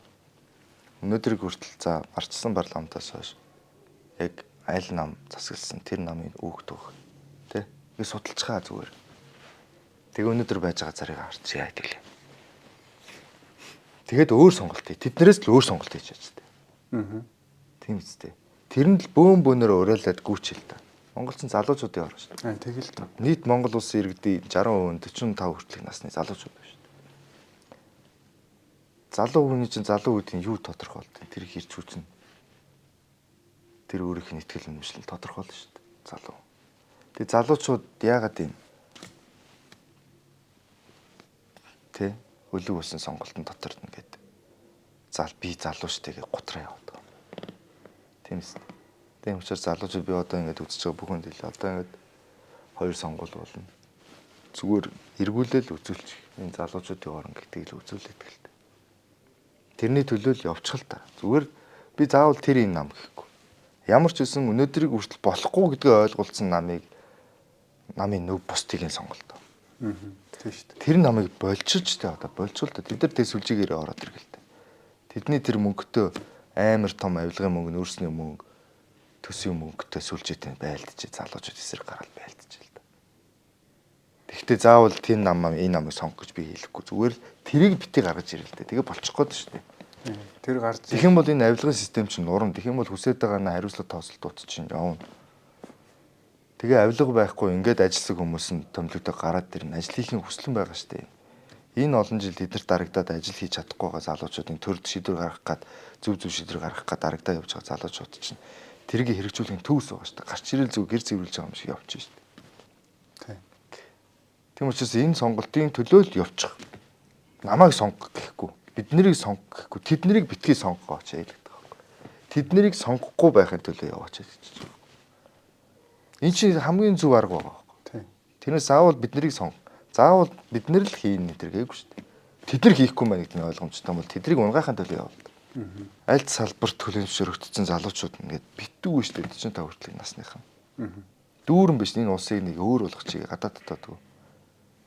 Сонгуульдхөө бүгдээрээ тэр залуучуудыг өөр завчраал. Тэгээд энэ авилгын системийн эсрэг залуучууд нэг яг эсрэг хараад зогсчих л. Үнэхээр тэм зөрөг тамиг гаргаж чадчихвэл бид нэр. Тэгэхээр одоо манайс хийж чадах ажил бол тэр л сонгуульдаа дэмжмээр хүн байхгүй байгаа ч гэсэн дэмжихгүй байгаа ялагдуулахын төлөө сонгуульд орооч. Өнөөдөр Монгол улсын нийгэм угаасаа яг ямар байдалтай, ямар нөхцөл байдалтай байгааг нь бүгдээрээ мэдчихэж байгаа. Үнэхээр бухимдалтай байна. Одоо гараад сая наашаа ярьж байхад тэр бензинд очилж байгаа машинууд тэгэл дугаарын хязгаарлалт хийсэн те. Энэ мэтчлэн асуудлууд ярих зөндөө олон асуудлууд харагдчихээн. Тэгээ ямар төр засаг яг өнөөдөр Монголыг удирдаад яваад яг ийм төвшин төрчүү гэдгийг бүгдээр нэг сайн бодоосоо гэж бодож байна. Тэгээ өнөөдрийнхөө бас лодотой ярилцсанараа ер нь сонгуулах бас маш чухал юм байна гэдгийг ерөөсөө өмнө бас бүр тийм нухц яг мэдчихлээсэн гэхдээ ингэж нухцтай ерөөсөө бодож байгаа юм байна. Тэгэхээр бас энэ бичлэгийг үзэж байгаа энэ подкастыг сонссон олон хүмүүс байна. За ер нь 28 оныхаа сонголтод заавал саналаа өгнө гэсэн шийдвэрийг гаргаад сууж байгаа гэдэгт итгэж байна. За тэгээ энэ хүртэл үзсэн үзэгчд маань гоё тий. Лодо битүүрийн ярилцлагаас өөрсдөө бодсон зүйлээ сэтгэл хэсэгт бичиж үлдээгээрээ тэгээ бүгдээр гоё үзэл бодлоо хуваалцаад хоорондоо ярилцдаг, мэддэг, мэдээлэл хуваалцдаг ийм залуучууд болцгоё. Тэгээд хамгийн чухал юм бол хэрсүү байцгаая. Лодогийнхоо байн хэлдэг үгээр нэвтрүүлгийн өндөрлөе. Хэрсүү байцгаая, мэддэг байцгаая. Тэгээд сонгуулаа өгдөг залуучууд болцгоё гэж тэгээд өнөөдрийнхөө нэвтрүүлгийг өндөрлөё. Надад бэлэг тийм. Би нөгөө би гоё нэвтрүүлэг дээр чинь гоё гар үсгээ өчөд өгчлээ. Би энэ урхан хариуны шилгээд этгээд нэртэй ном бичсэн. Тэгээд ном маань бас амжилттай өрхөн. Олон рекорд бас эвлээд. За явж байгаа. Тэгээд одоо гарсан цагаас хойш хэдэн сартай 3 сард гарсан гэсэн 5 сарын турш бестселлер. Бид ч бас юм сонирхолтой төгсөн залууг их тоож уншаад сэтгэлээ хэлээд ихгүй сайхан байгаа. Тэгээд уншаараа. Цагаараа. Улаанбаатар бичүүлсэн бол бүр сүртэйс юм уу? За, сток баярлаа. Сэтгэлд залбуудаа. Баярлаа. Амын уншаад гоё бас сэтгэлээ хуваалцнаа. Тэгээрээ тэгвэл амар их баярлна. Тэгнэ. Хүмүүс уншаад сэтгэлээ тэр үнэхээр гоё аз жаргалтай байт юм байна. Тийм үү. За тэгвэл би бүр чамд амлалт өгчээ. Би гоё номын уншаад гоё YouTube суугаараа лодогийн уншсан номын гоё өөрийнхөө сэтгэлийг. Энд дээр нөгөө миний солонгост ажилласан хэсэг гэж байгаа. Тийм. Ер нь бол амьдралын түүх байгаа юм шүү, те. Амьдралын туршлагаас гадна эрхчлөөний ном. Үндсэндээ хүн яаж эрхчлөөтэй байдیں۔ Эрхчлөөг ер нь яаж идэлт юм бэ? Эрхчлөө хүнд ямар их өндөр төлбөртэй байдаг тухай. Ном. Үндсэндээ. Гэхдээ нөгөө амьдралынхаа гол нь эргэлтийн зүгүүд гэдэг ингээд яхаа. Уншсан хүмүүс бол эхлүүлээл тэгэл цаашаа өсөө доороо дуусчих. Амархан дуусдаг юм байлээ. Тэгээ тийм болохоор их зарагдаад байгаа. Тийм байна. Тэр хэмжээгээр сонирхолтой байна. За тэгээд гоё ном бэлгэсэнд баярлалаа. Тэгээ өнөөдөр хөрлөгийн минь хүлээж авч оролцсонд маш их баярлалаа. Тэгээ энэ хүртэл үзсэн үзэгчдээ баярлалаа. Тэгвэл Золбоо TV дараагийнхаа бичлэгээр уулзсан. Баярлалаа.